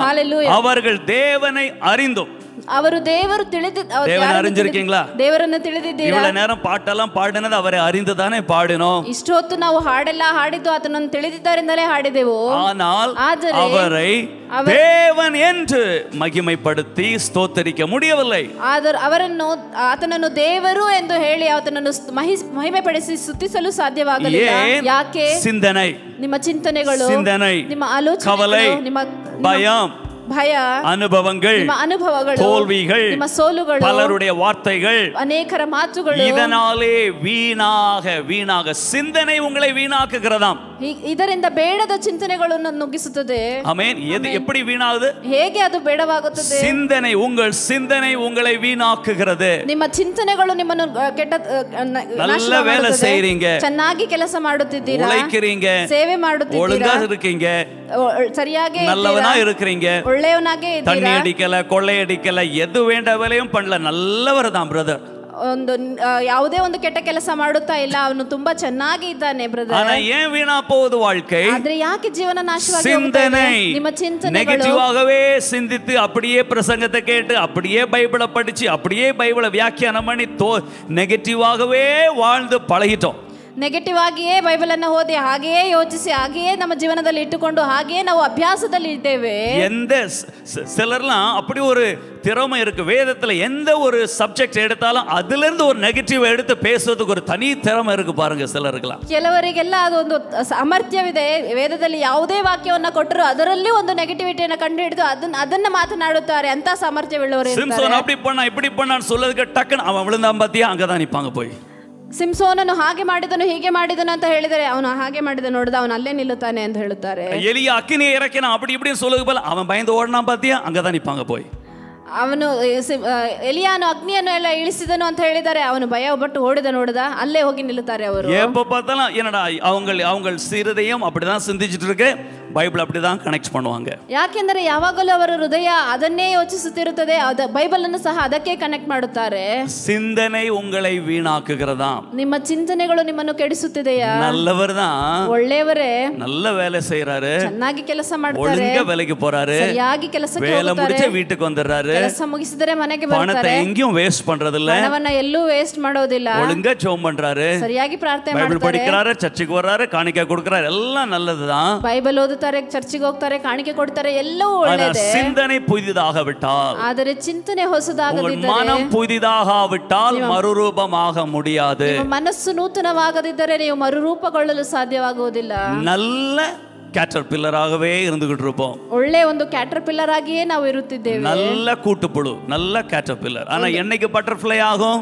ಅದು ಒಳ್ಳೆ ಒಂದು ಕ್ಯಾಟರ್ಪಿಲ್ಲರ್. ಆದರೆ ಯಾವಾಗ ಅದು ಬಟರ್ಫ್ಲೈ ಆಗುತ್ತೆ? என்னைக்கு அது பட்டர்ஃப்ளை ஆகும்? ಯಾವಾಗ ಅದು மனம் புதிதாகிறனாலே மறுரூபமாகுங்கள். ಮನಸ್ಸು ನೂತನಗೊಳ್ಳುವುದರಿಂದ ಅದು ಮರುರೂಪಗೊಳ್ಳುತ್ತದೆ. ஆனால் சிலருடைய இருதயம் உணர்வு இல்ல. ಆದರೆ ಕೆಲವು ಹೃದಯಗಳಲ್ಲಿ ಇನ್ನೂ ಆ ಭಾವನೆಗಳು ಇಲ್ಲ. சிலருக்கு சொல்வதே ஏற்றுக்கொள்ள முடியாது. ಕೆಲವರಿಗೆ ಹೇಳಿದ್ದನ್ನು ಅಂಗೀಕರಿಸಿಕೊಳ್ಳಲು சரி, எல்லாரும் ಸಾಧ್ಯವಿಲ್ಲ. ஏற்றுக்கொள்ளணும்னு சொல்லல, அட்லீஸ்ட் அது என்னன்னு சிந்திச்சு அதை குறித்து பேசி அதை குறித்து யோசித்தாலாவது கர்த்தர் உதவி செய்வார். ಹೋಗಲಿ, ಅಂಗೀಕರಿಸಿಕೊಳ್ಳದೆ ಹೋಗಲಿ, ಅದರ ಬಗ್ಗೆ ಯೋಚಿಸಿ ಅದನ್ನು ಕೇಳಿ ಅದರ ಬಗ್ಗೆ ಯೋಚಿಸುವುದಾದರೆ ಅಟ್ಲೀಸ್ಟ್ ಕರ್ತರು ನಿಮಗೆ ಸಹಾಯ ಮಾಡಲು ಕೂಡ ಇಲ್ಲ. ಹಾಗೆ ಯೋಚಿಸುವುದು ಸಹ ರಿಜೆಕ್ಟ್ பண்றாங்க, ಅದನ್ನು ರಿಜೆಕ್ಟ್ ಮಾಡುತ್ತಾರೆ, இதெல்லாம் சரியில்லை அப்படி என்று சொல்றாங்க. ಇದೆಲ್ಲ ಸರಿ ಇಲ್ಲ ಎಂದು ಹೇಳುತ್ತಾರೆ. சிந்தனையிலே வீணரானார்கள், ಚಿಂತನೆಯಲ್ಲಿ ಅವರು ಕೆಟ್ಟು ಹೋದವರಾಗಿದ್ದಾರೆ. அவர்கள் இருதயம், ಅವರ ಹೃದಯವು உணர்வில்லாமல் இருளடைந்தது, ಅದು ಭಾವನೆಗಳಿಲ್ಲದೆ ಕತ್ತಲೆಯಿಂದ ತುಂಬಿದೆ. 22வது வசனம் படிங்க, அடுத்த வசனம். 22ನೇ ವಾಕ್ಯವನ್ನು அவர்கள் ಓದಿ. தங்களை ஞானிகள் என்று சொல்லியும் பைத்தியக்காரராயிருக்கிறார்கள். ಅವರು ಜ್ಞಾನಿಗಳೆಂದು ಹೇಳಿಕೊಂಡು ಹುಚ್ಚರಾದರು.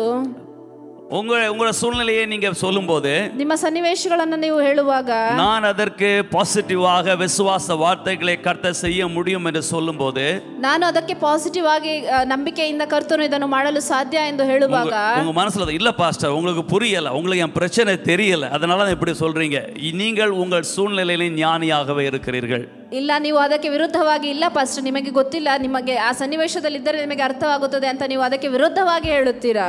பல முறை ಅನೇಕ ಸಾರಿ திரும்ப நான் சொல்லுவேன். ಮತ್ತೆ ಮತ್ತೆ ನಾನು அத ಹೇಳುತ್ತಿದ್ದೇನೆ. சுத்தி ಅದಕ್ಕೆ ಆಪೋಸಿಟ್ ஒரு வார்த்தை சொல்லிக்கிட்டே இருப்பாங்க. ಅದಕ್ಕೆ ಸುತ್ತಿ ಅದಕ್ಕೆ ವಿರೋಧವಾದ ಮಾತನ್ನೇ ಹೇಳುತ್ತಿರುತ್ತಾರೆ.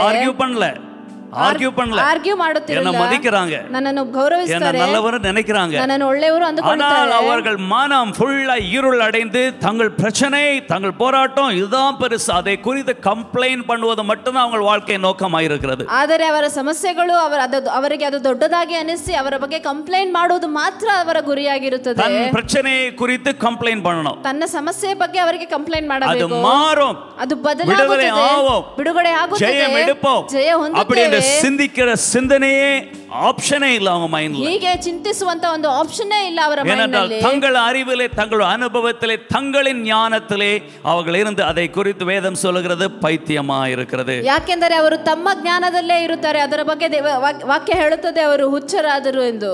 ಆಮೆನ್. ಸಂಗೀತ 107:8 சில வசனங்களை படிப்போம். ಕೀರ್ತನೆ 107:8 ಕೆಲವು ವಾಕ್ಯಗಳನ್ನು ಓದೋಣ. தவனமுள்ள ஆத்துமாவை கர்த்தர் திருப்தியாக்கி பசியுள்ள ஆத்துமாவை நன்மையால் நிரப்புகிறார். 107:8 அவருடைய கிருபை நிமித்தமும் மனுபுத்திரருக்கு அவர் செய்யும் அதிசயங்கள் நிமித்தமும் அவரை துதிப்பார்களாக. ಯೆಹೋವನ ಕೃಪೆಗೋಸ್ಕರ ಆತನ ಮಾನವರಾಗ சரி 10 படிக்கலாம். தேவனுடைய வார்த்தைகளுக்கு விரோதமாக கலகம் பண்ணி உன்னதமானவருடைய ஆலோசனையை அசட்டை பண்ணினார்கள். படிங்க 10. 107:10 ಸಂಗೀತ 107:10 ಕತ್ತಲಲ್ಲಿಯೂ ಘೋರಾಂಧಕಾರದಲ್ಲಿಯೂ ಬೇಡಿಗಳಿಂದ ಬಂಧಿಸಲ್ಪಟ್ಟು ನೋವಿನಿಂದ ಬಿದ್ದುಕೊಂಡಿದ್ದಾರೆ. புரியல. தேவனுடைய வார்த்தைகளுக்கு விரோதமாக கலகம் பண்ணி கர்த்தர் அவர்களுக்கு என்று சொல்லுகிற வார்த்தைகளை அங்கீகரிக்க முடியல. யாரை குறித்து சொல்லுகிறது உங்களுக்கு தெரியுதா? இஸ்ரவேல் ஜனங்கள் வனாந்தரத்தில் இருக்கும்போது கர்த்தர் சொன்னார், நாளைக்கு உனக்கு தண்ணி தர்றேன், நாளைக்கு உனக்கு சிக்கன் தர்றேன், நாளை உன்னை அழகா நடத்துவேன்.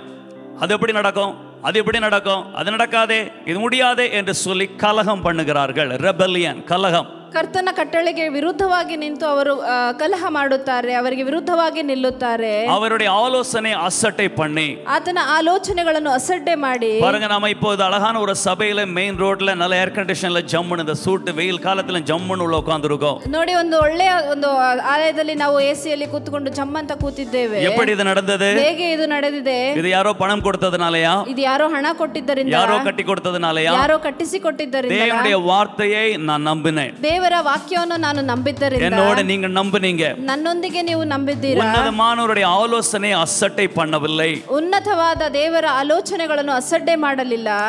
அவருடைய ஆலோசனை, ಆತನ ಆಲೋಚನೆಗಳು, அவருடைய வார்த்தைகளை, ಆತನ ಮಾತುಗಳನ್ನು அதை அங்கீகரித்து ಅದನ್ನು ಅಂಗೀಕರಿಸಿ ಅದನ್ನು ನಂಬಿ ஒவ்வொரு படியாக ஏறும்போது ಹಂತ ಹಂತವಾಗಿ ನಾವು சூழ்நிலைகள் மாறும், ಸನ್ನಿವೇಶಗಳು ಬದಲಾಗುತ್ತವೆ. ஹalleluya, ஹalleluya, ஹalleluya, ஹalleluya. உங்களுக்கு new year night pastor John Jebaraj வந்ததை குறித்து உங்களுக்கு எல்லாரும் தெரியும், அப்படிதானே?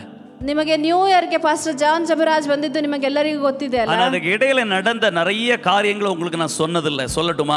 ಆದರೆ ಅದರ ಮಧ್ಯದಲ್ಲಿ ನಡೆದಂತ ಅನೇಕ ಕಾರ್ಯಗಳು ನಾನು ನಿಮಗೆ ಹೇಳಲಿಲ್ಲ. ಅಕ್ಟೋಬರ್ ಮಾதம் அந்த மண்டபத்திலே மீட்டிங் நடத்துன்னு கர்த்தர் எனக்கு சொன்னார். ಅಕ್ಟೋಬರ್ ತಿಂಗಳಲ್ಲಿ ಆ ಮಂಟಪದಲ್ಲಿ ಮೀಟಿಂಗ್ ನಡೆಸುವಂತೆ ಕರ್ತನು ನನಗೆ ಹೇಳಿದರು. அப்ப நான் உங்களுக்கு அனௌன்ஸ் பண்ணேன். ಆಗ ನಾನು ನಿಮಗೆ ಅನೌನ್ಸ್ ಮಾಡಿದೆ, நம்ம கொஞ்சம் கொஞ்சமா பணத்தை சேர்த்து 6 லட்சம் ரூபாய் கொடுக்கணும் அப்படின்னு சொல்லி. ನಾನು ಸ್ವಲ್ಪವಾಗಿ ಹಣ ಕೊಡಿಸಿ 6 ಲಕ್ಷ ಕೊಡಬೇಕು ಅಂತ. ஆனா உங்களுக்கு தெரியும், அற்புதமாக ஒரே குடும்பத்தின அந்த ஒரೇ ವಾರದಲ್ಲಿ 6 ಲಕ್ಷ ನಮಗೆ ಟ್ರಾನ್ಸ್ಫರ್ பண்ணி ಚರ್ಚ್ಗೆ ಕೊಡ್ತಾங்க. நம்ம அதை புக் பண்ணிட்டோம். ಆದರೆ ನಿಮಗೆ ಗೊತ್ತು, ಒಂದೇ ಕುಟುಂಬದಿಂದ ಒಂದೇ ದಿನದಲ್ಲಿ ಅವರು 6 ಲಕ್ಷ ರೂಪಾಯಿ ಟ್ರಾನ್ಸ್ಫರ್ ಮಾಡಿ ಕೊಟ್ಟರು. ನಾವು ಅದನ್ನ ಬುಕ್ ಮಾಡಿದೆವು. அப்போது நாம் சட்டான் பாட்டை பாடின பிரிட்ஜ் மியூசிக் வரும்னு சொன்னேன், அப்படிதானே? ಆಗ ನಾನು ಚಟ್ಟಾನ್ ಹಾಡು ಹಾಡಿದಂತ ಬ್ರಿಡ್ಜ್ ಮ್ಯೂಸಿಕ್ ಅವರು ಬರುತ್ತಾರೆ ಅಂತ ಹೇಳಿದ್ದೆ. கடைசில ஜான் ஜெபராஜ் ಅಂತ என்ன இங்க இருந்து இங்க வந்ததுன்னு யாருமே என்கிட்ட கேட்கல இல்லையா? என்னவோ பண்ணிட்டு போறாரு அவர், அப்படிதான். அவர் ஒன்னும் சொதிர்த்த முடியாதுன்னு விட்டீங்கன்னு நினைக்கிறேன். ಏನು ಅಲ್ಲಿಂದ ಇವರು ಜಾನ್ ಜಬರಾಜ್ ಆಗಿ ಬಂದ್ಬಿಟ್ಟಿದ್ರು. ಏನೋ ಯಾರು ನನ್ನ ಬಳಿ ಕೇಳಲಿಲ್ಲ, ಇವರು ಏನೋ ಮಾಡ್ತಾರೆ, ಅವರು ಹಾಗೇನೆ ಏನ್ ಬೇಕಾದ್ರೂ ಮಾಡ್ತಾ ಇರ್ತಾರೆ ಅನ್ಕೊಂಡು ಬಿಟ್ಟು ಬಿಟ್ಟಿದ್ದೀರಾ. அதை புக் பண்ணும்போது, ಅದನ್ನು ಬುಕ್ ಮಾಡುವಾಗ பிரிட்ஜ் நம்மோடு கனெக்டா இருந்தாங்க, பேசினாங்க. அக்டோபர் நவம்பர் டிசம்பர் முதல் வாரம் வரை அவர்கள் வர்றேன்னு சொல்லிக்கிட்டே இருந்தாங்க. ಆ ಬ್ರಿಡ್ಜ್ ಅವರು ನವೆಂಬರ್ ಅಕ್ಟೋಬರ್ ಡಿಸೆಂಬರ್ ವರೆಗೂ ನನ್ನ ಬಳಿ ಅವರು ಬರುತ್ತೇನೆ ಅಂತಾನೆ ಹೇಳುತ್ತಿದ್ದರು. ஏன்னா அவ்வளவு பெரிய மண்டபத்தில் நாம் ஒரு சிலரை கூடினா அங்க ரொம்ப ரொம்ப சின்னதா இருக்கும். ஸோ ஒரு பெரிய ஃபேமஸான ஒரு பேண்ட் வந்தா நிறைய பேர் வருவாங்க அப்படி என்ற ஒரு ஆசையினால தான் அந்த பேண்டை இன்வைட் பண்ணி அந்த இடத்துல நடத்த ಪ್ಲಾನ್ பண்ணோம். ಯಾಕೆಂದ್ರೆ ಅಷ್ಟು ದೊಡ್ಡ ಹಾಲ್ ಅಲ್ಲಿ ಚಿಕ್ಕದಾಗಿ ನಾವು ಗುಂಪಾಗಿದ್ದರೆ ಅದು ತುಂಬಾ ಚೆನ್ನಾಗಿರೋದಿಲ್ಲ. ಅದರಿಂದ ನಾನು ದೊಡ್ಡ ವ್ಯಕ್ತಿ ಬಂದರೆ ಎಲ್ಲರೂ ಜನರು ಕೂಡುತ್ತಾರೆ ಎಂಬುದಕ್ಕಾಗಿ ಅದನ್ನು ನಾನು ಬುಕ್ ಮಾಡಿದೆ. ಆனா ಡಿಸೆಂಬರ್ ಮೊದಲ ವಾರ அவங்க ಫೋನ್ பண்ணி சொல்றாங்க எங்களால வர முடியாது. ಆದರೆ ಡಿಸೆಂಬರ್ ಮೊದಲನೇ ತಿಂಗಳಲ್ಲಿ ಅವರು ಮೊದಲನೇ ವಾರದಲ್ಲಿ ಅವರು ಫೋನ್ ಮಾಡಿ ಹೇಳುತ್ತಾರೆ ನಮ್ಮಿಂದ ಬರಲು ಸಾಧ್ಯವಿಲ್ಲ ಎಂದು. ಬಕ್ಕನಾಯ್ತು. ಆಗ ನನಗೆ ಹಾಗೆ ಬಕ್ ಅಂತ எப்படி அப்ப என்ன பண்ண போறோம்?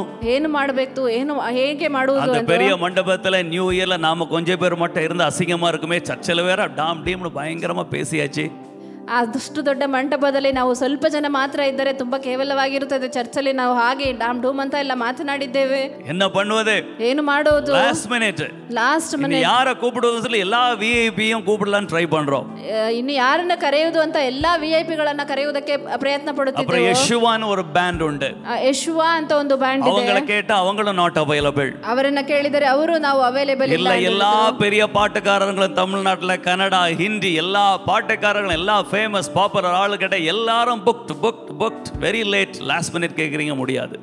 ಎಷ್ಟೇ ದೊಡ್ಡ ವ್ಯಕ್ತಿಗಳನ್ನು ನಾನು ಕೇಳಿದ್ರು, ಎಂತ ಮ್ಯೂಸಿಕ್ ಇರೋ ಕಾನ್ಸರ್ಟ್ ಅನ್ನು ಕೇಳಿದ್ರು ಅವ್ರು ಇಲ್ಲ ಆಗಿಲ್ಲ ಮುಗ್ದೋಗಿದೆ ಎಲ್ಲ ಲಾಸ್ಟ್ ಮಿನಿಟ್ ಕೇಳ್ತಾ ಇದ್ದೀರಾ ಬುಕ್ ಆಗಿದೆ ಅಂತ ಹೇಳ್ಬಿಟ್ರು. ஒவ்வொரு நாளும் போகும்போது என்ன பண்றதுனே தெரியல. ಪ್ರತಿದಿನ ಕಳೆಯುತ್ತಿದ್ದ ಹಾಗೆ ಏನು ಮಾಡುವುದಂತಾನೆ ಗೊತ್ತಾಗಲಿಲ್ಲ. அந்த வருகிற ஆளை பொறுத்து தான் அவங்களுக்கு ஆடியோ லைட்டிங் எல்லாம் நம்ம அரேஞ்ச் பண்ண வேண்டி இருக்கும். ಬರುವಂತ ವ್ಯಕ್ತಿಯ ಅವರನ್ನಿಟ್ಟುಕೊಂಡೇ ನಾವು ಆಡಿಯೋ ಎಲ್ಲವನ್ನ ನಾವು ಅರೇಂಜ್ ಮಾಡಬೇಕಾಗಿರುತ್ತದೆ. அவங்களுக்கு டேஸ்ட்க்கு ஏத்த மாதிரி அவங்க மியூசிக் ஸ்டைலுக்கு ஏத்த மாதிரி தான் லைட்டிங் ஆடியோ எல்லாம். சோ லைட்டிங் ஆடியோவும் அரேஞ்ச் பண்ணல, லேட் ஆயிட்டே இருக்கு.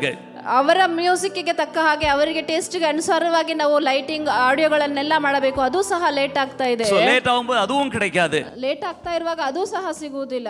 பின்னால கேட்கும்போது லைட்டிங் ஆடியோ கூட எல்லாம் நாங்க புக் ஆயிடுச்சு, எங்க பெரிய பெரிய டீம்ஸ் எல்லாம் புக் ஆயிடுச்சு, முடியாது ஏற்கனவே லேட், நியூ இயர்ல நீங்க 6 மாசத்துக்கு முன்னாலே புக் பண்ணணும் அப்படின்றாங்க. ಯಾರನ್ನ ಬಳಿ ಕೇಳಿದ್ರು ನಾವು ಇಲ್ಲ ಬುಕ್ ಆಗಿದೆ ಲೇಟ್ ಆಗಿದೆ, ನೀವು ನ್ಯೂ ಇಯರ್ಗೆಲ್ಲ ನೀವು 6 ತಿಂಗಳು ಮುಂಚೆನೇ ಬುಕ್ ಮಾಡಬೇಕು ಅಂತ ಎಲ್ಲ ಹೇಳ್ತಾ ಇದ್ರು. ஆனால் இருதயத்துல ஒரு கலக்கம் இல்ல. ಆದರೆ ಹೃದಯದಲ್ಲಿ ಯಾವ ಕಳಂಕವಿಲ್ಲ ನಮಗೆ. ಕರ್ತರುடைய ಆಲೋಚನೆ ಏನನ್ನು ಮಾಡ್ತಾ பார்த்துக்கிட்டே இருந்தோம். ದೇವರ ಆಲೋಚನೆ ಏನು ಅಂತಾನೆ ನೋಡುತ್ತಿದ್ದೆವು. ஜெபித்துக்கொண்டே இருந்தோம். ಪ್ರಾರ್ಥಿಸುತ್ತಲೇ என்ன செய்வதென்று தெரியாது. ಏನು ಮಾಡಬೇಕು ಅಂತಾನೆ ಗೊತ್ತಿಲ್ಲ. கடைசியா 2 வாரத்துக்கு முன்னால 2 வாரம் தான் இருக்கு. ಕಡೆಯದಾಗಿ 2 ವಾರ ಮಾತ್ರ ಇತ್ತು. ஹால் மட்டும் புக் பண்ணி இருக்கிறோம். ஹால் மட்டும் புக் பண்ணிருக்கோம். ಮಾತ್ರ ಬುಕ್ ಮಾಡಿದ್ದೇವೆ. ಲೈಟಿಂಗ್ ಬುಕ್ பண்ணல, ಆಡಿಯೋ ಬುಕ್ பண்ணல, ಅಡ್ವರ್ಟೈಸ್ಮೆಂಟ್ ಆರಂಭಿಕಲ್ಲ, ಒಣ್ಣು ಇಲ್ಲ. ಲೈಟಿಂಗ್ ಬುಕ್ ಮಾಡಿಲ್ಲ, ಆಡಿಯೋ ಬುಕ್ ಮಾಡಿಲ್ಲ, ಇನ್ನು ಅಡ್ವರ್ಟೈಸ್ಮೆಂಟ್ ಆರಂಭಿಸಿಲ್ಲ, ಏನು ಮಾಡಿಲ್ಲ. அப்ப மனைவி சொல்லாங்க ஜான் ஜபராஜ் ட்ரை பண்ணுவோம் அப்படினு. ಆಗ ನನ್ನ ಹೆಂಡತಿ ಹೇಳಿದ್ರು ಜಾನ್ ಜಬರಾಜನ ಪ್ರಯತ್ನ ಮಾಡೋಣ. ಅವರ ಟ್ರೈ பண்ணவே ಇಲ್ಲ. ಇವರೆல்லாம் தமிழ்நாட்டுல டாப் நம்பர் 1 இல்ல, 6 மாசத்துக்கு முன்னாலே புக் பண்ணிருக்கோம், நமக்கெல்லாம் கிடைக்காது அப்படி என்று சொல்லி மைண்ட் எடுக்கவே இல்லை. சரி மனைவி சொன்னாங்க, சரி ட்ரை பண்ணுவோம் அப்படின்னு ஒரு ஆசை.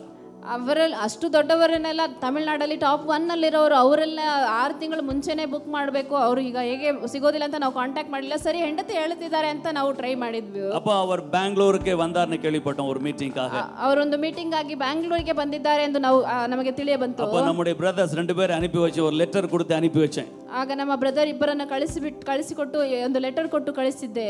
அவர் அந்த லெட்டர் படிச்சிட்டு ಅವರು ಆ ಲೆಟರ್ ಅನ್ನು ಓದಿ அடுத்த நாள் காலையில எனக்கு ஃபோன் பண்றார். ನಂತರ ಬೆಳಗ್ಗೆ ದಿನ ನನಗೆ ಕಾಲ್ ಮಾಡುತ್ತಿದ್ದಾರೆ. பாஸ்டர் ஏற்கனவே ஒரு ப்ரோகிராம் இருந்தது, எனக்கு அது கேன்சல் ஆயிடுச்சு, உங்க ப்ரோಗ್ರಾಮ್ಗೆ நான் வர்றேன் அப்படினு சொன்னார். ಪಾಸ್ಟರ್ ನನಗೆ ಒಂದು ಪ್ರೋಗ್ರಾಮ್ ಮುಂಚೆ ಇತ್ತು, ಅದು ಕ್ಯಾನ್ಸಲ್ ಆಗಿ ಬಿಟ್ಟಿದೆ, ನಿಮ್ಮ ಪ್ರೋಗ್ರಾಮ್ಗೆ ನಾನು ಬರುತ್ತೇನೆ ಎಂದು ಹೇಳಿದರು. ஹalleluya. கர்த்தருடைய ஆலோசனை, ಕರ್ತನ ಆಲೋಚನೆ அக்டோபர்ல நமக்கு பாதி தான் தெரிஞ்சது. ಅಕ್ಟೋಬರ್ ಅಲ್ಲಿ ನಮಗೆ ಅರ್ಧ ಮಾತ್ರ ಅರ್ಥವಾಗಿತ್ತು, பாதி தான் தெரிஞ்சது, ಅರ್ಧ ಮಾತ್ರ ಗೊತ್ತಿತ್ತು. பலமுறை யோசித்தேன், ஒருவேளை அது 6 ಲಕ್ಷம் கொடுத்து அதை புக் பண்ணலனா அதை கேன்சலே பண்ணிடலாம் ಕೂಡ ಯೋಚಿಸಿದೆ. அந்த ನಾನು ಅನೇಕ ಸಾರಿ ಅಂದುಕೊಳ್ಳುತ್ತಿದ್ದೆ, ಒಂದು ವೇಳೆ 6 ಲಕ್ಷ ಕೊಟ್ಟು ಅದನ್ನು ಬುಕ್ ಮಾಡಿಲ್ಲದೆ ಅದನ್ನು ಕ್ಯಾನ್ಸಲೇ ಮಾಡಬಹುದಿತ್ತು ಅಂತ. பலமுறை அப்படி கூட யோசித்தேன். ಅನೇಕ ಸಾರಿ ಹಾಗೆ ಅಂದುಕೊಂಡೆ. என்ன பண்ணுவதுன்னு தெரியவில்லை. ಯಾಕೆಂದರೆ ಏನು ಮಾಡಬೇಕು ಅಂತ ಗೊತ್ತಾಗ್ತಾ ಇಲ್ಲ. ஆனால் கர்த்தருடைய ஆலோசனை, ಆದರೆ ಕರ್ತನ ಆಲೋಚನೆಗಳು, ஒருவேளை நான் மாம்சத்துல பயந்து அதை ஏதா குழப்பி இருந்தேனானால், ಒಂದು ವೇಳೆ ನಾನು ಶಾರೀರಿಕವಾಗಿ ಭಯಪಟ್ಟು ಏನೋ ಒಂದು ಮಾಡಿದ್ದರೆ கர்த்தருடைய ಅದ್ಭುತத்தையும் கர்த்தருடைய வல்லமையை நாம் பார்த்திருக்க முடியாது. ಕರ್ತನ ಅದ್ಭುತಗಳನ್ನು ಆತನ ಶಕ್ತಿಯನ್ನು ನಾವು ನೋಡಲು ಸಾಧ್ಯವಾಗುತ್ತಿರಲಿಲ್ಲ. 10வது வசனம் மறுபடியும் படிப்போம்.